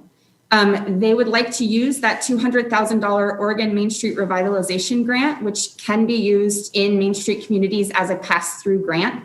And so we've alerted the Oregon Main Street Network, or I guess it's the Heritage Network in Salem, and we'll be talking with them provided it does pass. And then additionally, they also included a $100,000 promissory note, which would be forgiven or satisfied by completing at least $1 million in improvements. And they do anticipate at this time that it will probably take $2.2 to $2.4 million of improvements. And just to continue with what was in the staff report, I know that there's some dialogue and some public comment, but that there would be two options before you to approve or deny the ordinance. Staff recommends that the City Council approve the ordinance. Ordinance 1544 regarding the purchase and sale agreement and promissory note for the former Canby Public Library building. And I've provided in the staff report and then here also a proposed motion. So with that, I will stop sharing. Great. Thank you, Jamie, very much for the recap on the project and whatnot. I know that we've got Mr. Morrow here as well. Mr. Morrow, did you want to address the project at all? Sure. Good evening, Mayor, Council members. Thank you for the opportunity. I realize I haven't met any of you, so it's nice to virtually meet you. We're really excited about Canby. You know, I born and raised in Oregon City, graduated Oregon City High School. We're not that clever. That's the name of the brewery. That's where we are. But when it's the same kind of feeling that I had about when we started Oregon City Brewing, which was really nothing but an idea of brewing, 5 gallons at a top on my stove top in my kitchen until my wife kicked me out of there with my dad and my father-in-law. And eventually it turned into taking over my garage. And then we thought about doing it commercially. The only place we were going to do it was really Oregon City at that time. There were no other breweries at the time when we opened up in 2014 in Oregon City. Now there are 3, and I'm happy to say that they're all thriving. That's what I think about Canby. Canby is I believe, the largest municipal area without a brewery. So, I'd love to change that, and we really want to build a community gathering place. So I appreciate the opportunity. I'd be happy to answer any questions you might have. Great. Thank you, Mr. Morrow. Appreciate it. So thank you for that presentation, Jamie. Any questions for staff at this point? Councilor Spoon? Thank you, Mr. Mayor. I do have a question for Jamie, but before I do that, I want to thank you, Bryce, for bringing this proposal and negotiating with us and for seeing Canby the way that we see Canby as a vibrant community waiting to get only better. So thank you for that. And I look forward to a partnership with you. My question for Jamie is just clarification for people that might be watching. You noted the April 2022 deadline for the revitalization grant. Does that have to be used entirely by April 2022, or how does that revitalization grant work for this partnership? So that's one of the things that we have reached out to, or I have reached out to the state, who was the one that provided that grant to us. For clarification, if the entire project needs to be done by April 2022, or if just it was for facade, windows, doors, those kinds of things. And to a certain degree, while the look and the feel and obviously the usage will be very different than the public market, adding new windows, roll-up doors, those kinds of things, that kind of intent is really the same. So we are looking, and I talked with Bryce earlier, that we are looking to set up a meeting with the state to get that clarification of if it has to be used and the project has to be done, or if it has to be used for facade updates to that point. And you know, this grant can be used in part for, you know, nonprofits or for businesses. So I think it can be used to do part of the work. And so I think some cities wait for another round of grants for the same project. But we are looking for clarification, and I reached out to the state earlier this week. Thank you. That's helpful. Any other questions for staff or Mr. Morrow? Okay. Jamie, thank you. Appreciate that. I will officially open the public hearing for testimony. I don't have a gavel, so just consider that being the gavel being dropped. So proponents, so those that are for this project, Melissa, do we have anyone from a proponent standpoint? No, no one signed up. Okay. And then those signed up to be opponents to this. Yes, we do. Okay. Is it Mary Hanlon, Ken Hostetler, and James Heeb? Are you? Okay. Yeah. Yeah. Okay. Yes. We'll start with Ms. Hanlon, if she'd like to come address the council.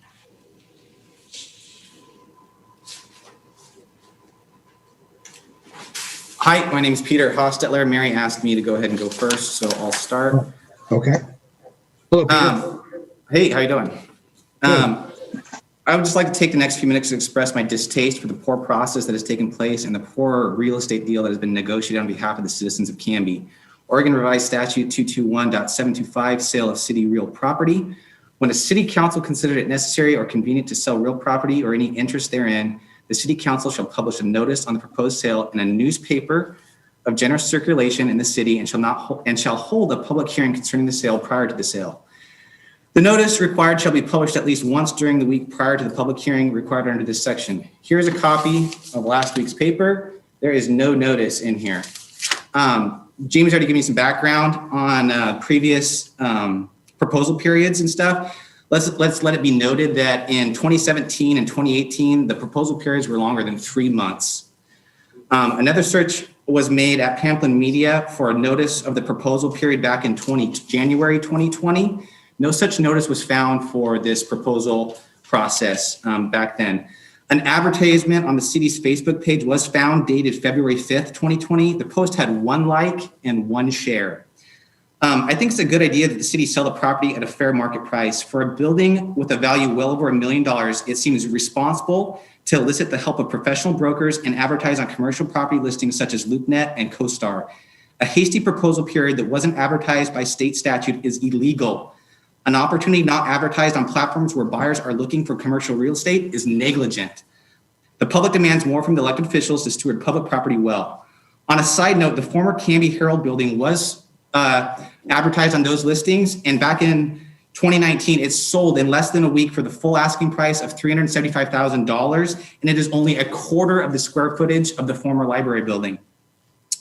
The public demands that this property be marketed conventionally by professionals get the best price for the only 10,000 square foot plus building downtown that's available. There should be no problem getting reasonable offers for businesses that benefit the community. You might still get a beer library without having to sell at a substantial loss to the public wallet. Do you actually know the value of this building? When was the last time it was commercially appraised? Based on my experience as an investor and developer, it is in excess of $1 million, even in the existing condition that it is. Let's look at the deal at hand. $500,000 for a building worth more than $1 million. Let's just stand back and ask why. For a beer library, any sale of the former library building below market value is essentially an investment in the company that buys it. So what are we investing public funds and giving money towards? A beer library? What's to keep the proposed beer library from selling the building at market value, probably well over $1 million, and paying the $100,000 penalty? Let's do the math. The beer library could turn around and sell the building for $1 million, subtract the purchase price, $500,000, subtract the clause, the penalty clause of $100,000. That's $400,000 profit in the beer library, okay? Money stolen from the citizens of Canby. I have no issue with Bryce Morrow. I actually admire him for the deal he's brokered for his business. I just wish it wasn't at the expense of the citizens of Canby. I have nothing against breweries. I have everything against elected officials making poor decisions that benefit private companies and individuals to the tune of hundreds of thousands of dollars at the cost of the public's money and interest. This is not a responsible decision to make. Let's explain to our children that while they're stuck at home, remote learning, that the best use of public funds is to invest into another place to drink beer. The questions I leave you with this are tonight. Or the questions I leave you tonight with are this. Should we sell a public asset with a hasty proposal period and little to no advertisement? Should we sell a public asset for half the market value? How much is the former library building actually worth? With all the socio-economic and cultural issues, should we be investing in public assets into a privately owned beer library with the majority demographic that it serves are white males? In one evening, the council has chosen to have a public hearing regarding the sale of this property and then decide whether or not to sell it. Can you responsibly weigh the public's input regarding $1 million+ property in one evening? Does it show that you value the public input if you only allow yourself minutes to consider it? This proposal offered the least of all the proposals in the spring and only offered at that time $10,000, yet it still won the right for the exclusive negotiations.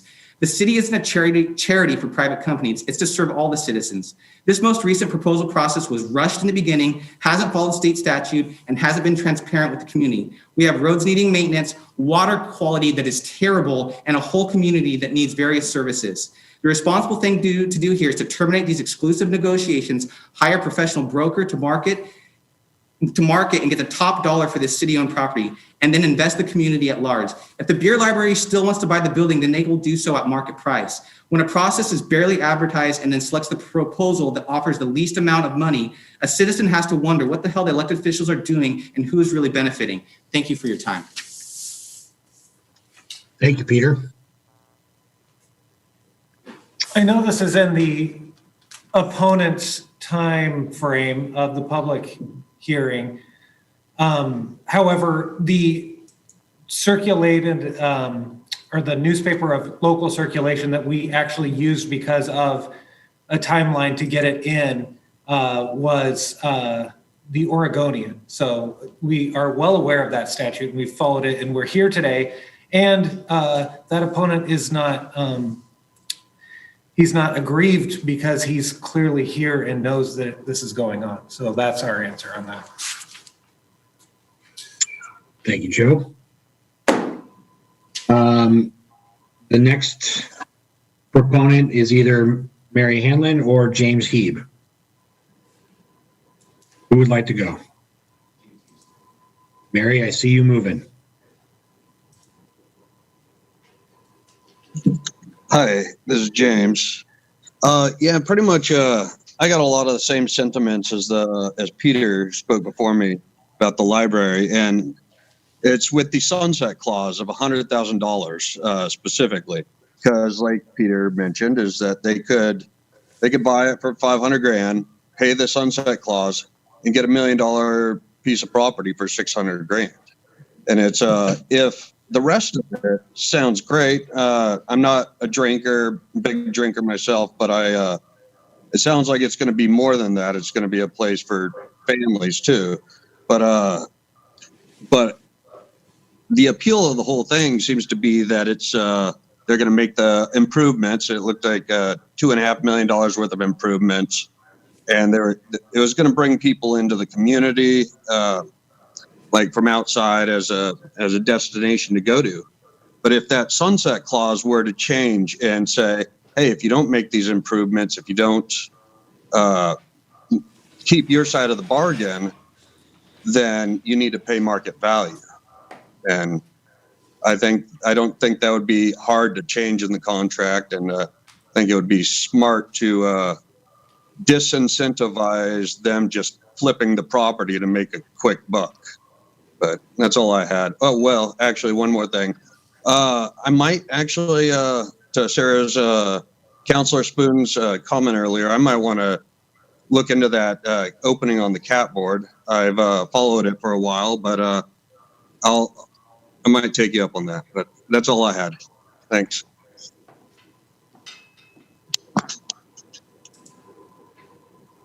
Thank you, James. I appreciate that. Ms. Hanlon. It looked like Sarah had Councilor Spoon. Oh, I'm sorry. Councilor Spoon, did you have something? I just wanted to tell James to go ahead and shoot me an email and I'll help him get his application submitted and everything so we can do that. So, yeah. Great. I wanted to just make one clarification. So I'm Mary Hanlon, and good evening, Mayor Hudson and council members. Hanlon Development did not buy the Civic Block. An entity was created to do that. We're the developer. So the city sold it to the Canby Civic Block LLC. It's very unusual for me to request an opportunity to speak at an open forum. My preference is to communicate directly with people or persons who I need to speak with. But over the last year, since the departure of Rick Robinson, communication with the city about the Civic Block has been very challenging. And I've made phone calls and I've written detailed letters and I've requested working sessions, and there's been little response and sometimes no response. And to your point, my main reason for the remarks, and I hope I keep this to 3 minutes, is the communication around this has been disturbingly poor. The reason Peter knows about tonight is because I specifically asked if there was any progress on what decision was going to be made about the library, and I knew he was interested in too. And people have just been operating in the dark. So I'll go back to my formal comments, but that's how he knew about tonight. I just this week learned that this item was on the agenda. It's been privately negotiated behind closed doors, and Jamie moved pretty quickly through an explanation of how it got to this point. As far as I knew, the last thing was a public market. And then there were just private negotiations going on. And it's a project that directly affects what we're doing at the Civic Block and the future of it and how we get there. And we've been working for 4 years diligently. And so I'm very disappointed that we were not informed about this. We were not told the general nature of the project. And, I would have spent my energies for the last year in a very different way. We have been, we opened the process for the Civic Block was very, very different. It was a completely open process that was done in daylight. And when I say daylight, I mean there was a public process. There were public notices. There was a request for public proposals. We never held back any information from the city, nor did the city hold back any information from us. And it was with that, because of that, we had all the information we needed to make the informed decision about how to proceed with the project. At the time that we started, Canby's downtown was undeveloped, like many rural and suburban areas. The city of Canby recognized this unique opportunity known as the Civic Block for both housing and retail. After an exhaustive and very open public process, we determined together a strategy to move forward in an effort to stimulate growth and vitality in the downtown. As you all know, the purpose of a public-private partnership is one in which both parties bring to the table what they can to achieve a unique and unprecedented project, a partnership where both parties are open and responsive to each other. In August 2018, we all celebrated together a ribbon cutting for the Dahlia, and the Dahlia did as expected. It created 24-hour vitality and added more than 100 residents downtown. We also added the Wayward Sandwiches, which has proved that Canby can support new and unique businesses. In addition, it's added a bakery and home goods store. It's worth noting that we have multiplied the city's contributions with public funds by over 10 times your investment. We've worked diligently to lease the Dahlia retail space, the Canby utility building, the police building, the city hall building. In total, over 20,000 square feet of retail space needing to be leased. I won't go into the challenges that I outlined in a letter to the council members and staff on November 30th, but I will say that the city of Canby clearly and repeatedly stated that the retired library would not compete with the civic block. Instead of working with us, in the last year, the staff, and apparently by executive session, has worked in what I consider darkness. So I heard very different description of what's been going on in terms of how public this has been. I don't know how being a half block away, we could be completely in the dark about this, but we have. And when I have made inquiries into what was going on there, I was told nothing could be told to us. It's hard for me to understand why this was done behind closed doors and without an open public notice or a request for proposals. While this process may not have been illegal, I don't know, it does fly in the face of a public-private partnership and the spirit of our negotiation, the DDA. It also flies in the face of federal and state disposition laws regarding public disposition of property. If a discussion had been open with us, perhaps we could have come up with an idea of putting the brew pub in the police building and switching and putting housing there. We've been working diligently to get a brew pub while the city has been negotiating with people which we were completely unaware of a half block away to do the same thing. That's not a good use of resources. Hamlin Development will continue to work openly and diligently with the city to finish the civic block.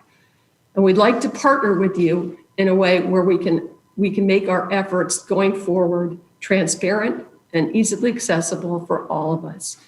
Please let me know if there's anything more we can do to achieve this goal. I'd like to return to open, clear communication with this body. Thank you very much for allowing me an opportunity to share my experience. Thank you, Mary. I appreciate that very much. Jamie, Joe.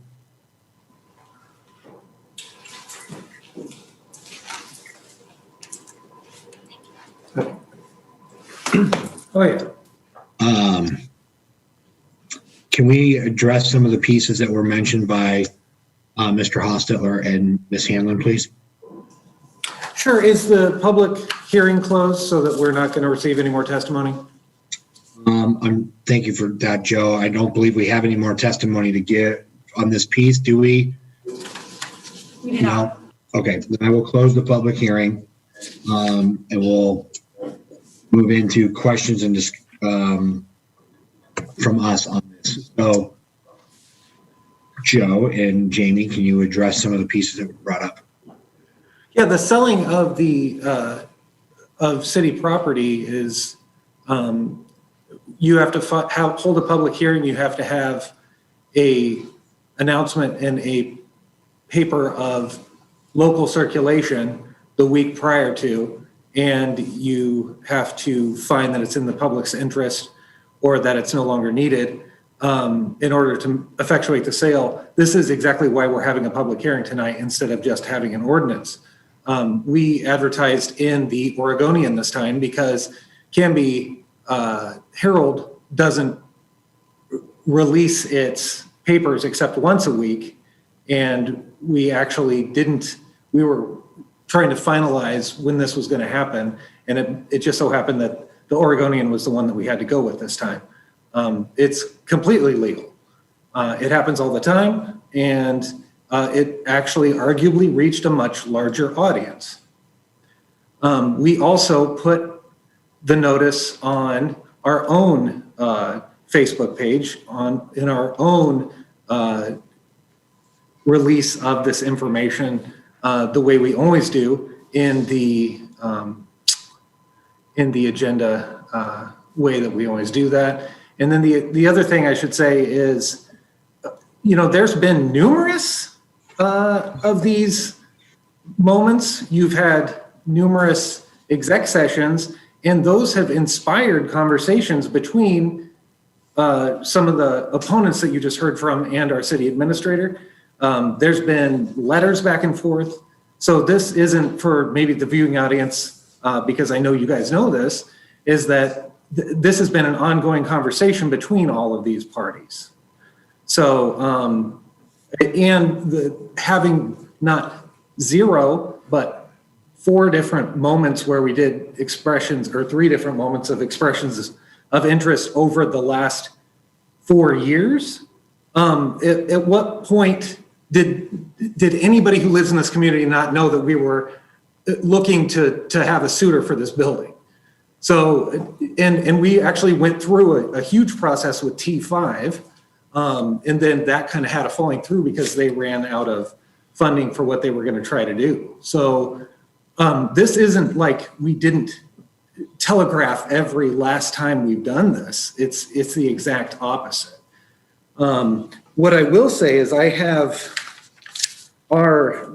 besides the fact that you guys ponied up $3.3 million in assets to the Canby Civic Block up front, and then helped get the public-private partnership to not have to pay prevailing wage, your other assistance, your general assistance, is shown up in her own DDA that was extended 15 months this evening, and includes the Canby Urban Renewal Agency's assistance, general assistance, section 6.1.1, which basically said that the agency economic development director will assist it in obtaining the approvals for the city planning necessary to commence construction and complete the project.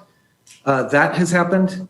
The parties understand and agree that the agency cannot guarantee such approvals, and the agency shall use reasonable efforts in working with the city and all other parties necessary to accomplish the project. That has happened. There's another section in here about us trying to pursue a quiet zone, which you actually awarded today. I don't think you guys are such a bad partner. The city has obtained authorization from the Oregon Office of Housing and Community Services for a vertical housing development zone. So there's been a vertical housing benefit that has been afforded to that project. Agency staff will also pursue a Brownsfield grant from the Oregon Brownsfield Program for Phase 2 and hazardous materials assessment. Then it says this the Canby Main Street program will help in attracting potential retail tenants and promote the project through the Canby Main Street Facebook page and e-newsletter as appropriate. That is the enumerated assistance that you guys agreed to. You did not agree to let a piece of property that you hold in the public trust, let it go so fallow that it leaks and ruins itself. So at some point, there is no non-compete part of this. This is actually a partnership where you guys did everything up front, and you're still working to do the things that were agreed upon that weren't even necessarily, you couldn't promise, for instance, the quiet zone. You've moved heaven and earth and spent a lot of time and treasure, and now you've done it. So do not feel guilty over what you've done. And as far as the process is to try to get this to be something that is cool and energizes the Main Street, I've heard Jamie Stickle say time and again that Main Street's position on these things is that more is more is more, and it's synergistic. And so you activate a whole downtown. So actually, I would argue letting some building lie fallow next to what you're trying to prove is vibrant is actually a worse strategy than filling it up with something cool and looking vibrant when new suitors come to town. I hope that answers all your questions, Mayor. Well, that does regard, I mean, and, you know, Joe, my comments on, you know, it's been a tremendous partnership with, you know, with Mary, and it's been invaluable, absolutely has. And a lot of work has been done together to do some really great things with more great things to come. So, you know, I hear her question and whatnot. Jamie, in regards to the appraisal piece brought up by Mr. Hostetler, we did have an appraisal done on this building 3 years ago. No, I believe that was done in 2014. Okay. And so that at that time, and that was in the request for expressions of interest, at that time, it was $952,000 appraised. And one of the things that I think Joe alluded to, but that we did, recently have an issue where the new city administrator and I happened to be walking into that building as water was pouring in from a clogged spout. And so it has fallen into some disrepair in that time. And again, if I remember correctly, Jamie, when we went out and we put out that request for proposals this last time, we got 4 back. And we actually received 5. Due to COVID, one of those people dropped out before it was brought before you. Okay. And additionally, I would like to note that the original proposal that we received from Oregon City Brewing was not $10,000. It was, I think, I cannot remember off the top of my head. I think it was $350,000, which is not quite what we are at today. But that they had originally proposed something bigger, but the proposal that came to you was revised and noted that it was revised as of the end of April due to the COVID pandemic and what the uncertainties that were in place at that time. Jamie, where was the RFPs posted for this particular round? City website. It was on the newsletter, which has a mailing list of 500. I think that was in there at least twice. We did Facebook. Also sent that information, I believe, to the Canby Chamber and I believe the Canby Herald as well. And so with all those requests for proposals, there were... Pardon? I was going to say, with all the requests for proposals that came in, I believe that truly the Oregon City Brewing was the highest offer that we received for the building.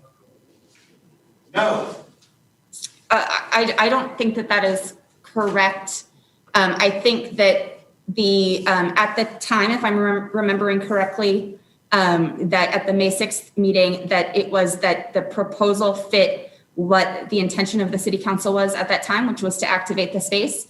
And they felt that proposal did that to the best of its ability, I guess, Thank you, Jamie. Did that outburst come from the lobby? Peter Hostetler, yes. Okay, Peter, I'm going to have to ask you not to do that again, please. Okay, well, these things are being misstated. And I asked the question and she corrected me, so please back off. So Jamie, to that point, again, when we were looking at as a council in this decision, it was about what we thought was going to be the best use to activate our downtown and continue the activation of our downtown from just an energy standpoint, and the location of this property being by the park being a good fit. That was wasn't necessarily the price as much as it was the actual project that we wanted to achieve. Absolutely. And I think that it was, obviously to activate that corner, to work with what happens at Wake Park in a normal COVID-free summer, but also to complement the work that happened at Ms. Hanlon's development, and then other restaurants, retail that have occurred downtown. So it really, the intention from the council at that time was to go with the proposal that checked those boxes and work on the price. And that is what we have brought to you this evening. So Jamie, over the last couple of years, we've done a number of market analysis, retail analysis.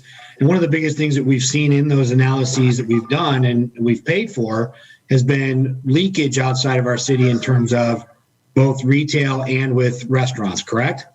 Yes.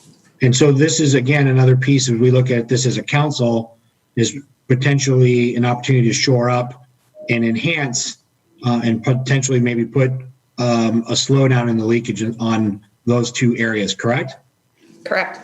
Okay. Mr. Mayor, can I just, I think on that point and your last question, it's probably worth just sort of revisiting. I think this is what your questions are getting at, perhaps even for our new council members or for any public that might be listening, is when you as the city council are the owner of this property, you you have different options as to how you choose to dispose of that property. Disposal doesn't mean you're throwing it away. That's the legal term of selling a property when you're a public entity.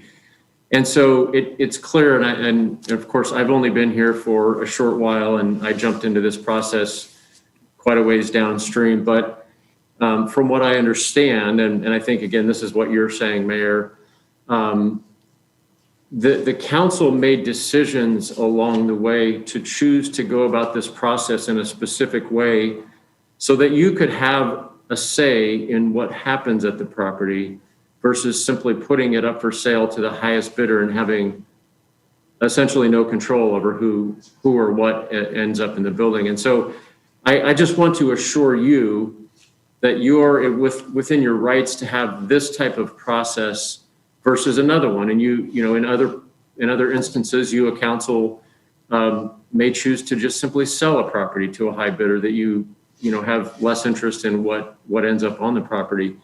So it's worth saying that you, in fact, did make conscious decisions, you, the body, and again, some of you weren't on this council, but that there have been very specific steps made, and I don't know all the details as to how you arrived at those decisions. But and so to that point, I think it's worth saying that, you know, regardless of what your decision making is this evening or at any point, and how you go about thinking of this, but your staff, I want to assure you, has responded and acted on your behalf and at your direction, as you well know. I know you know this, but Ms. Stickle has been doing a very good job of following the procedures that the council wishes to follow on this particular manner of how you wanted to convert this property. And so, just simply, I thought, as a person who jumped into this late, we were at that point when I got here of already having had the proposals made. But Jamie's done a very good job for you and represented you very well and professionally. And so I just hope that whatever your decision is, I don't want that to be left on the table, that there was any question of how Jamie has performed in this. And yes, we want to maintain partnerships throughout our city. Canby Civic Block is a very important partner for us. We took some actions earlier this evening as the urban renewal body to support that partnership, and I think we'll continue to do everything we can to work forward and finish that. But you have made a choice to make this decision in this particular manner. So I just want to assure you that you are on a path that is allowed and is proper, and it's just one of the options that you have. Thank you, sir. I appreciate that. I kind of monopolized the questions. I apologize. Anyone have any other questions for staff? Councilor Barwick. There we go. At the end of the day, Jamie, are we now at the highest purchase price of all of the requests that have come in over the years? I believe we've negotiated. Were there any that were higher? I am not certain. I was not involved in the first request for expressions of interest. But as far as 2018 and this go around, yes, I believe so.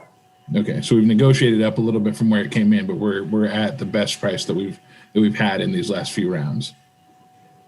Got it. Thank you. If no one else has questions, I'll make a motion.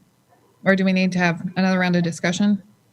No, I don't think we do. I think we're good. I mean, the public hearing's been closed. We've answered our questions. I guess we can bring the ordinance 1544 forward for a motion and do that now. Is that it makes suit sense the council? It makes sense to me to complete the whole conversation at once. Okay. I move to approve ordinance 1544, an ordinance authorizing the Canby City Administrator to enter into a contract with Canby Library Holdings, LLC to sell the former city library building located at 292 North Holly Street, declaring it no longer needed for public use and finding it convenient to sell said property to come up for second reading on February 17th, 2021. Counselor Parker with a second. Thank you. So the motion's been made by Counselor Spoon, seconded by Counselor Parker to approve ordinance 151544, an ordinance authorizing the Canby City Administrator enter into a contract with Canby Library Holdings LLC to sell the former city library building located at 292 North Holly Street, declaring it no longer needed for public use and finding it convenient to sell said property, and to come up for second reading on February 17th, 2021. Any additional discussion or comments? All right, seeing none, all those in favor? Aye. All those opposed? That motion passes 6-0. Thank you, everyone, and thank you for those that spoke to the council tonight. I appreciate it. Mr. Hostetler, I apologize for barking at you moments ago. I know that we're not in the council chambers. I just asked that we continue to be follow decorum and respect of city staff that's there. So I apologize for snapping. Next on the agenda is ordinance number 1543, an ordinance amending Canby Municipal Code, Chapter 2.04.010 regarding council regular meetings by changing the starting time of the regular meetings at a time to be set by the Canby City Council with an effective date of March 17th, 2021, and then repealing and replacing ordinance number 1474. I'm Mr. Archer. I'll let you take that one. Thank you, Mr. Mayor. This was a request to be brought back to you for consideration at a prior council meeting. The request was that you have the ability to set your times at 7:30, your start times at 7:30 instead of 7, as is currently the case. It is a little complicated that it's established by ordinance, so that's why we have to do an ordinance type of scenario here to reset that. One thing we did come up with, staff did a great job. I think Mr. Lindsay was probably the person who had the idea here, but instead of establishing by ordinance another start time, which it would be 7:30 is what has been discussed, the idea came up that your new ordinance would basically say your council meetings can occur at a time set by the council. Therefore, you don't lock yourselves into this situation in the future should you want to change a time again. So this new ordinance gives you flexibility to start your meetings at whatever time you choose. Okay, and so so it wouldn't necessarily be set permanently going forward. It would be determined after each meeting. Well, presumably, Mayor, I think as the presiding chair of the council, you would I think activate the time that you set those meetings, and your council would probably need to agree with you. Joe, I don't know if there's any legal path on this, but No. Is it just a concurrence by the council? Yeah, it's fine. One of the things is they should be able to set their own time. Yeah. I don't know if you need me to. It's probably the case that you would set a time kind of in general to go forward so that the people know when to tune in and expect. But there is no need for it to be at the exact same time all the time. So if you run into a situation where you think it's going to be a longer meeting or you can work something out, it gives you a little bit of flexibility. Okay. So with the passage of this, if you choose to go that route now, and I should say, Mr. Mayor and Council, you certainly could redirect staff to set it at a specific time. We were just providing you flexibility such that you don't have to go through this ordinance change process simply to change your start time at any point. But it would be, as Joe is stating, it would be good practice to establish a normal meeting start time, and for the most part stick with that, except for those times that you need to. But that allows you the flexibility then to change that should you ever need to. Okay. Thank you for doing this. I appreciate it. And again, I wasn't asked, just as we kind of saw this evening, our pre-meeting ran long, the Urban Renewal Agency ran long, and I guess, as long as we're not starting a meeting sooner.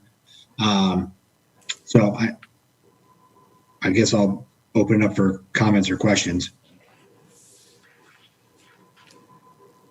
I believe a motion would be in order before comments. Sorry, correct. Thank you. Any questions of staff? How about that first? That work? Not seeing any? Okay. I guess, is there? Mr. Mayor, I move that we approve an ordinance number 1543, ordinance amending Canby Municipal Code, Chapter 2.04.010 regarding council regular meetings by changing the starting time of the regular meetings at a time to be set by the Canby City Council with an effective date of March 17th, 2021, repealing and replacing ordinance number 1474. I'll second. And with that motion, my only request or comment for discussion would be, I would really encourage consistency, both for the public consumption and for our own scheduling. I would concur. Councilor Banks. First, I want to appreciate the city staff for amending this original proposal and making it more flexible. I think that's a greater solution than we discussed. Secondly, I'm going to admit that I was sort of consenting to doing the 7:30 meetings the last time we talked about this, but I call attention to the time of day here. I did that actually once 2 hours and 45 minutes ago as well, when I pointed out that we were running into our regular council time. I'm opposed to starting meetings at 7:30. And part of that's selfish. I teach in the morning, and it's not like I can just go to work. I have to be like inspiring and charming and intellectual. It's not like I can just go to work exhausted. But on a public level, I think 7:30 is too late for a lot of people. We still have another item on the agenda. We might have public comment. People can watch this recorded later on, but if you need to participate in a city council meeting, which should be encouraged, 10 o'clock's not a great time of day for that. So I think 7:30 is too late, but I do appreciate the change in the wording of the ordinance so that we can be more flexible. Thank you, Councilor Bangs. I appreciate that. Any other? I have my hand raised. You can't see it. Councilor Hensley? I don't have a camera button. When I got onto a new device, because my phone died, I have no camera button, so I apologize for that. But anyway, I just should remind the councilors, or actually to inform the new ones, but we for years operated at 7:30. We just recently made that change to 7 o'clock. And as much as I appreciate an early morning, these meetings don't usually go this long, Councilor Banks. And if a half hour is all it takes to make you extra charming, I'm impressed. I mean, if I could be extra charming in a half hour, that'd be great. But I think that it's hard for a lot of folks who work during the day into the evening, like Mr. Mayer's out in Hillsborough right now taking this meeting in, because it's hard to get in from traffic and stuff. So I think the 7:30 start time, even for public, is better, given that they want to get home from work, make dinner for their family, and come down to the meeting afterward. Okay. Any other comments? All right. Motion's been made by Councilor Hensley and seconded by Councilor Garwig to adopt ordinance number 1543, an ordinance amending Canby Municipal Code, Chapter 2.04.010, regarding council regular meetings by changing the start time of regular meetings at a time to be set by the Canby City Council with an effective date of March 17th, 2021, and then repealing and replacing ordinance number 1474. All those in favor? Aye. 2, 3. All those opposed? Thanks, sir. Motion carries 5-1. Can I just ask a quick question? Does that mean that our work sessions will move to 6:30 instead of 6? Are we going to make that change consistent too, just so I can plan out weeks ahead? we can do those however we want to do those. I mean, that was part of my piece, like just, again, looking at like we've got a number of sessions and things coming up where, 50 minutes is just not going to be enough time to cover off, if we're talking joint meetings with planning commissions that are being kicked around, park advisory board, those kinds of things. Fortunately, tonight we don't have an exec session after this, I don't think. But yeah, I would prefer to try to keep those starts at 6 o'clock and then have a gift of time in between if we take care of business within an hour and, grab a bite to eat or whatever. So, that's the earliest we would start would be 6 o'clock. I wouldn't want to start any of our meetings. We did a couple weeks ago, starting at 5:30. That was a lot to get, I think, for a number of us set up to be able to do that right at 5:30. So that's what a lot of my driver was on that piece. So I wouldn't go any earlier than 6 o'clock for a work session. Okay, thanks for the clarification. Yep. Okay. Next ordinance is ordinance number 1540, an ordinance amending the city's 2010 transportation system plan to reflect a revised alignment for connector road between Canby Pioneer Industrial Park and State Highway 99E. Scott, is there you want to take care of the background on that again for us? And Certainly, yes. Thank you, Mr. Mayor. Well, this is a second reading, so you approved the first reading at your last meeting, and you held your hearing and had a lengthy staff report about this. So upon approval and then following the legal waiting period for the ordinance to take effect, this then provides staff with the ability to fully proceed on the project, which has been previously referred to as the Walnut Street connection. Now it's more formally being called the Pioneer Industrial Park and State Highway 99E connection. We staff and in my short time hearing from the council and from the community, recognize this as a very high priority. I think you'll have an opportunity to put this somewhere on your priority list at your upcoming goal setting session, but your passage of this will then put us on a very clear path forward that we can then begin to work on this much more aggressively. And it also makes available funding through our transportation funds because it amends that plan for us to be eligible to use those funds. So we, staff strongly recommends and asks for your approval of this evening. thank you, Scott. I appreciate, again, the recap on that. Any follow-up questions? Councilor Barwick? Oh, I was just going to make a motion if there's no questions. Okay. I don't think we have any others. Again, an important step for this project and getting it into the TSP so that we can, as Scott said, make sure that we are funding this to be able to get completed sooner than later. So, Councilor Barwick, I will take your motion if you're ready, sir. I move to approve ordinance number 1540, an ordinance amending the city's 2010 transportation system plan to reflect a revised alignment for a connector road between Canby, Pioneer Industrial Park, and State Highway 99E. Thank you.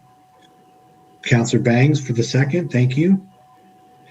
So the motion's been made by Councilor Barwick and seconded by Councilor Bangs to approve ordinance number 1540, an ordinance amending the city's 2010 transportation system plan to reflect a revised alignment for a connector road between Canby Pioneer Industrial Park and State Highway 99E. Second reading, roll call vote.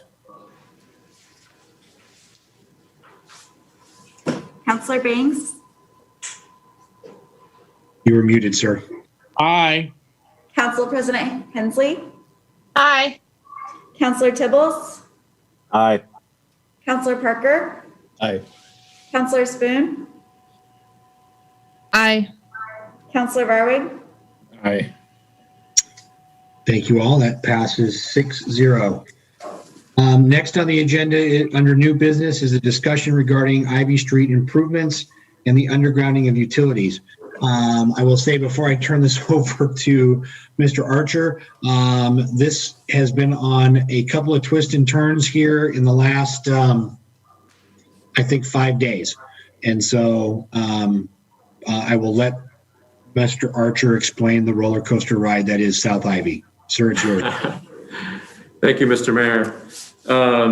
Yes, we've had some very recent changes since I asked for this item to be added. So first of all, we put out our initial agenda for tonight as we normally do last week, and then following that, I received some information that indicated that we needed to come to you tonight to ask for some how we wanted to proceed on this issue. So for a quick background, the Ivy Street improvements is a significant project that will be taking place in the not too distant future, although I'm going to talk about that in just a moment, that will completely redo that road and greatly improve the traffic and the pedestrian and bicycle use of that road. As part of that, the council had previously had conversations, and right when I came to work for you, you had asked that we go to work on seeing what we could do in partnership with the county, this is the county's project, and with Canby Utility Board on the potential to underground the utilities, since it was going to be under construction and we had the opportunity to look at that. So we had some discussions with you, and we know that Canby Utility Board is supportive of the idea and will work with us. The questions that remain are what the levels of participation are going to be there. We have a pretty good idea. But so, you know, it seems that the majority of the costs above and beyond what Canby Utility will put into that undergrounding, if we choose to go that route, are going to be the city's cost to incur. So that's been the issue. So the timing issue now, that was the background just quickly. And now the timing issue is we received word after we published the original agenda that we were in need of making a determination of sort of a go, no go if we wanted to proceed on undergrounding the utilities by the end of this week, essentially. And that meant that we had to connect with you tonight.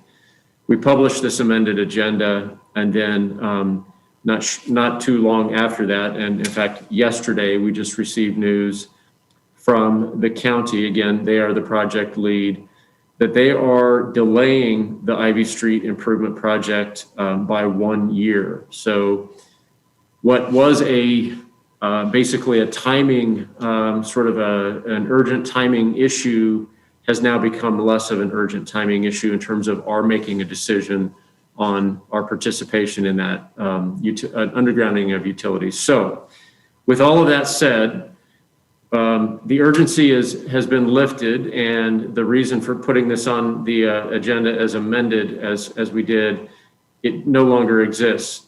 However, we do want to still have this conversation with you because there are some decision points that we need to make. We have been working hard at gathering information. I commend Mr. Nalzine, who's still in the room here tonight, has been working diligently on your behalf at the request to try to determine what we can do here, and gathering some cost estimates and figuring out what the complexities of this scenario would look like. So we will have some information to discuss with you. But what we'd like to do is do that at a work session, so we have the ability to really get into the details. And we are planning to have a work session in the very near future, perhaps even at your next meeting. I think it might be planned for the 17th of February. We were going to have a work session on roads-related issues with you, including taking on the county roads that have been discussed for a number of years, as well as I think some of you had asked if we had that type of work session that we have more of a comprehensive discussion around funding city road projects and those types of things. So this fits in really nicely with that. The timing is excellent. And now we're working well ahead of the schedule that we know just as of yesterday. And I don't have a lot of details, by the way, yet on that timing issue that the county has updated us with. Seems to have some of the issues seem to be around right-of-way acquisitions and perhaps some other things. And we'll hopefully have more details for you later. But all of that to say, we have time to make decisions. And I would look forward to talking to you more at length about this at the work session. And the other part of doing this in that work session is we can tie this in with the comprehensive look at what we have in terms of funding for all of our road projects and our different needs, our capital plan for what we're planning to do in the coming few years. We just talked about the industrial road extension, for example, as one example of that. And so it gives us the opportunity to not just look at this single item in a vacuum, but to take a look comprehensively with all the different needs that we have on roads. And so we'll bring this back to you in that discussion. And that's essentially where we're at. So I was going to be asking you to kind of give us a green light or a red light on continuing to proceed, but now you do not need to make that decision tonight. So I apologize for any of the confusion that might have caused, but we were simply being reactive to some timelines that we were given. So I'd be happy to answer any questions about that, but that's really it. There's no action necessary tonight. Thank you, Scott. I appreciate it. It's a long, passionate project for many of us in this group. And I'm glad that we don't have to quite make the decisions that we could have potentially had to make this evening. Though I am disappointed that we're pushing it out, or the county is pushing it out another year. So I guess we have time to game plan and figure this out. So any questions for Scott at all? No. Councilor Banks. I would just point out for the council and public consumption that, I do recognize an urgency in burying our utilities. Just to remind people that we had something like 4,000 homes burn up in September because trees fell on power lines in Oregon. And so it would be great to have it done in this same project, but I'm going to keep talking about burying utilities until all the utilities in Oregon are buried. So there is an urgency there. Don't disagree with you on that one, Councilor Banks, for sure. Councilor Spoon? Thank you, Mr. Mayor. Scott, and maybe this is also a question for Jerry. This project has been delayed before.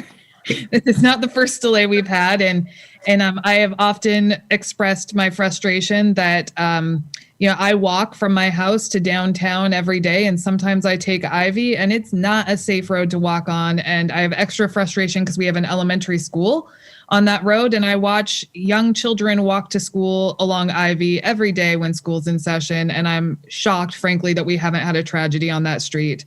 There aren't even sidewalks for most of it. I don't even feel safe walking down it. I would hate to have my 6, 7, 8, 9, 10-year-old walking down Ivy to school. So my question, now that I've ranted about it, is Jerry or Scott, do we anticipate that this might actually happen in a year, or do you anticipate that the county will delay us yet again? Is there ever going to be finality to this?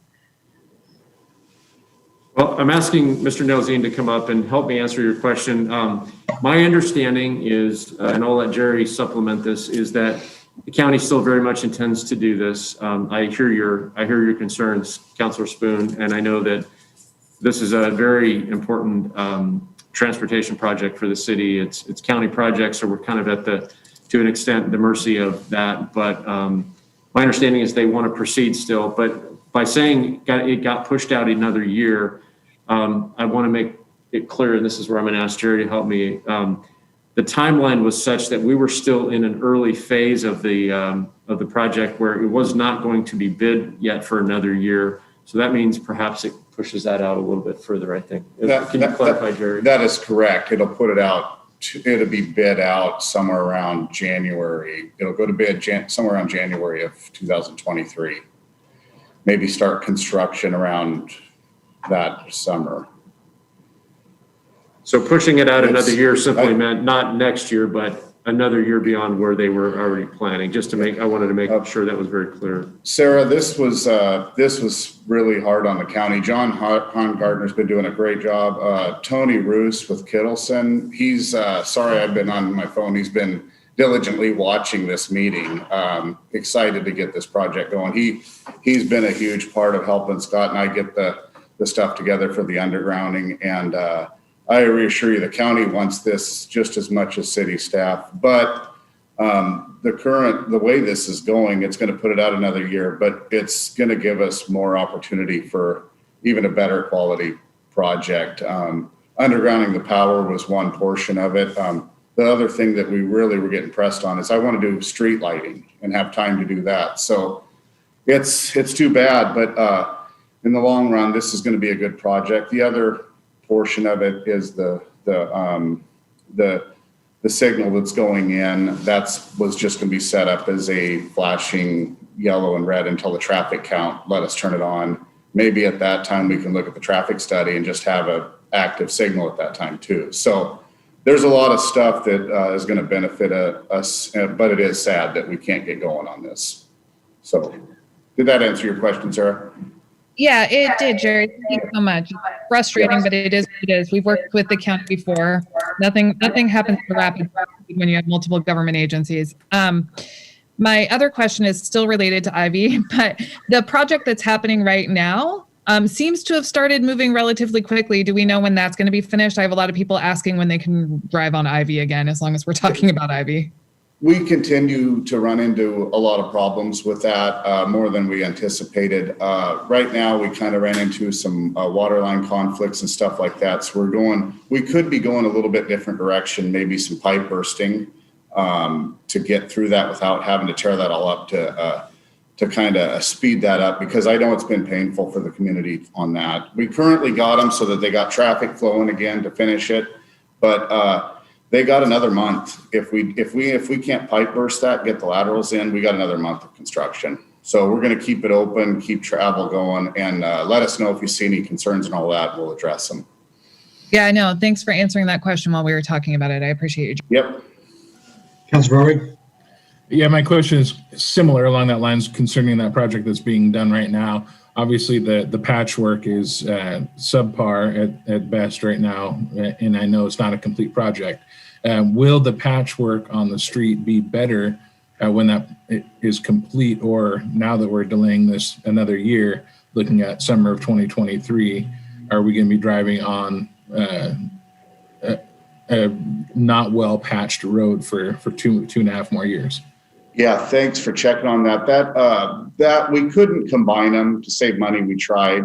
So we were lucky on the aspect that we're going to, in the contract with the paving or with the sewer project, they were going to have to patch. They're going to have to T-cut and patch that whole thing. So you'll have a nice, the more it breaks, the wider it gets. So by the time this project's done, you might have a full lane of new pavement for that. The other thing is the sewer line goes underneath the sidewalk on the swimming pool side of it. So when they're removing that, they're going to be putting all new sidewalk in on that one side currently. So it'll all be to ADA in front of the school. So that's a huge benefit that we're going to get out of this sewer project. New ADA ramps and ADA approved. I was looking at some of the sidewalk out there today, and it was over 4% cross slope. So 2% is our max for 8A, and so we'll have that all the way to 13th with new sidewalk improvements. Great, thank you. Did I answer your question, Sean? It does, thank you. You bet. All right. Anything else on this topic for Scott and Jerry? Okay, gentlemen, thank you. Next on the agenda is City Administrator Business and Staff Reports. Anything, Scott, on your front? I don't have any items for you. I did just want to make one brief comment to say that I really appreciated the conversation that took place early in the meeting tonight. terms of the council relations and all of those items that you discussed. And we look forward to working forward on that. Joe and I will get to work on the mediation component, and we'll work through that. But mostly what I wanted to acknowledge was just appreciation for what I think multiple of you said at different points of that conversation, which is regardless of perhaps disagreements or seeing things differently or whatever the case may be, the acknowledgement that you're all here to work together to serve the city and move things forward. And I think tonight's meeting is a perfect example of that. And we approved a number of important items tonight and put some other things into place that are kind of moving things forward, if you will. We've got a lot of good things in front of us as a city. And I just simply wanted to acknowledge that, that's really appreciated by myself and by your staff. And I think maybe Councilor Parker, you made a great comment about talking to one of our department heads about that we were just, and I wanted to reiterate on behalf of your staff that we are excited to continue to move forward on all the good work. And it was just an encouraging conversation to hear. So we look forward to working on all the important items in front of us with you. I don't have anything else, Mayor. Thank you. Thank you, Scott, for those words. I really appreciate it. Scott, are there any, next up is citizen input. Is there any other citizen input that wishes to be given? There is not, Mayor. Okay. Melissa, action review. You've approved the consent agenda, passed ordinance numbers 1543, 1544 to a second reading on February 17th, and also adopted ordinance number 1540. Great. Thank you very much, Melissa. I appreciate it. And I will try to remember on my way home to swing by and sign all that stuff tonight. Great. I will take a motion to adjourn. I move to adjourn the meeting. Moved by Councilor Varwig. Is there a second? I'll give that to Councilor Hensley. It's non-debatable. We are all those in favor of adjourning. Aye. That passes 6-0. Canby, good night. Thank you for tuning in.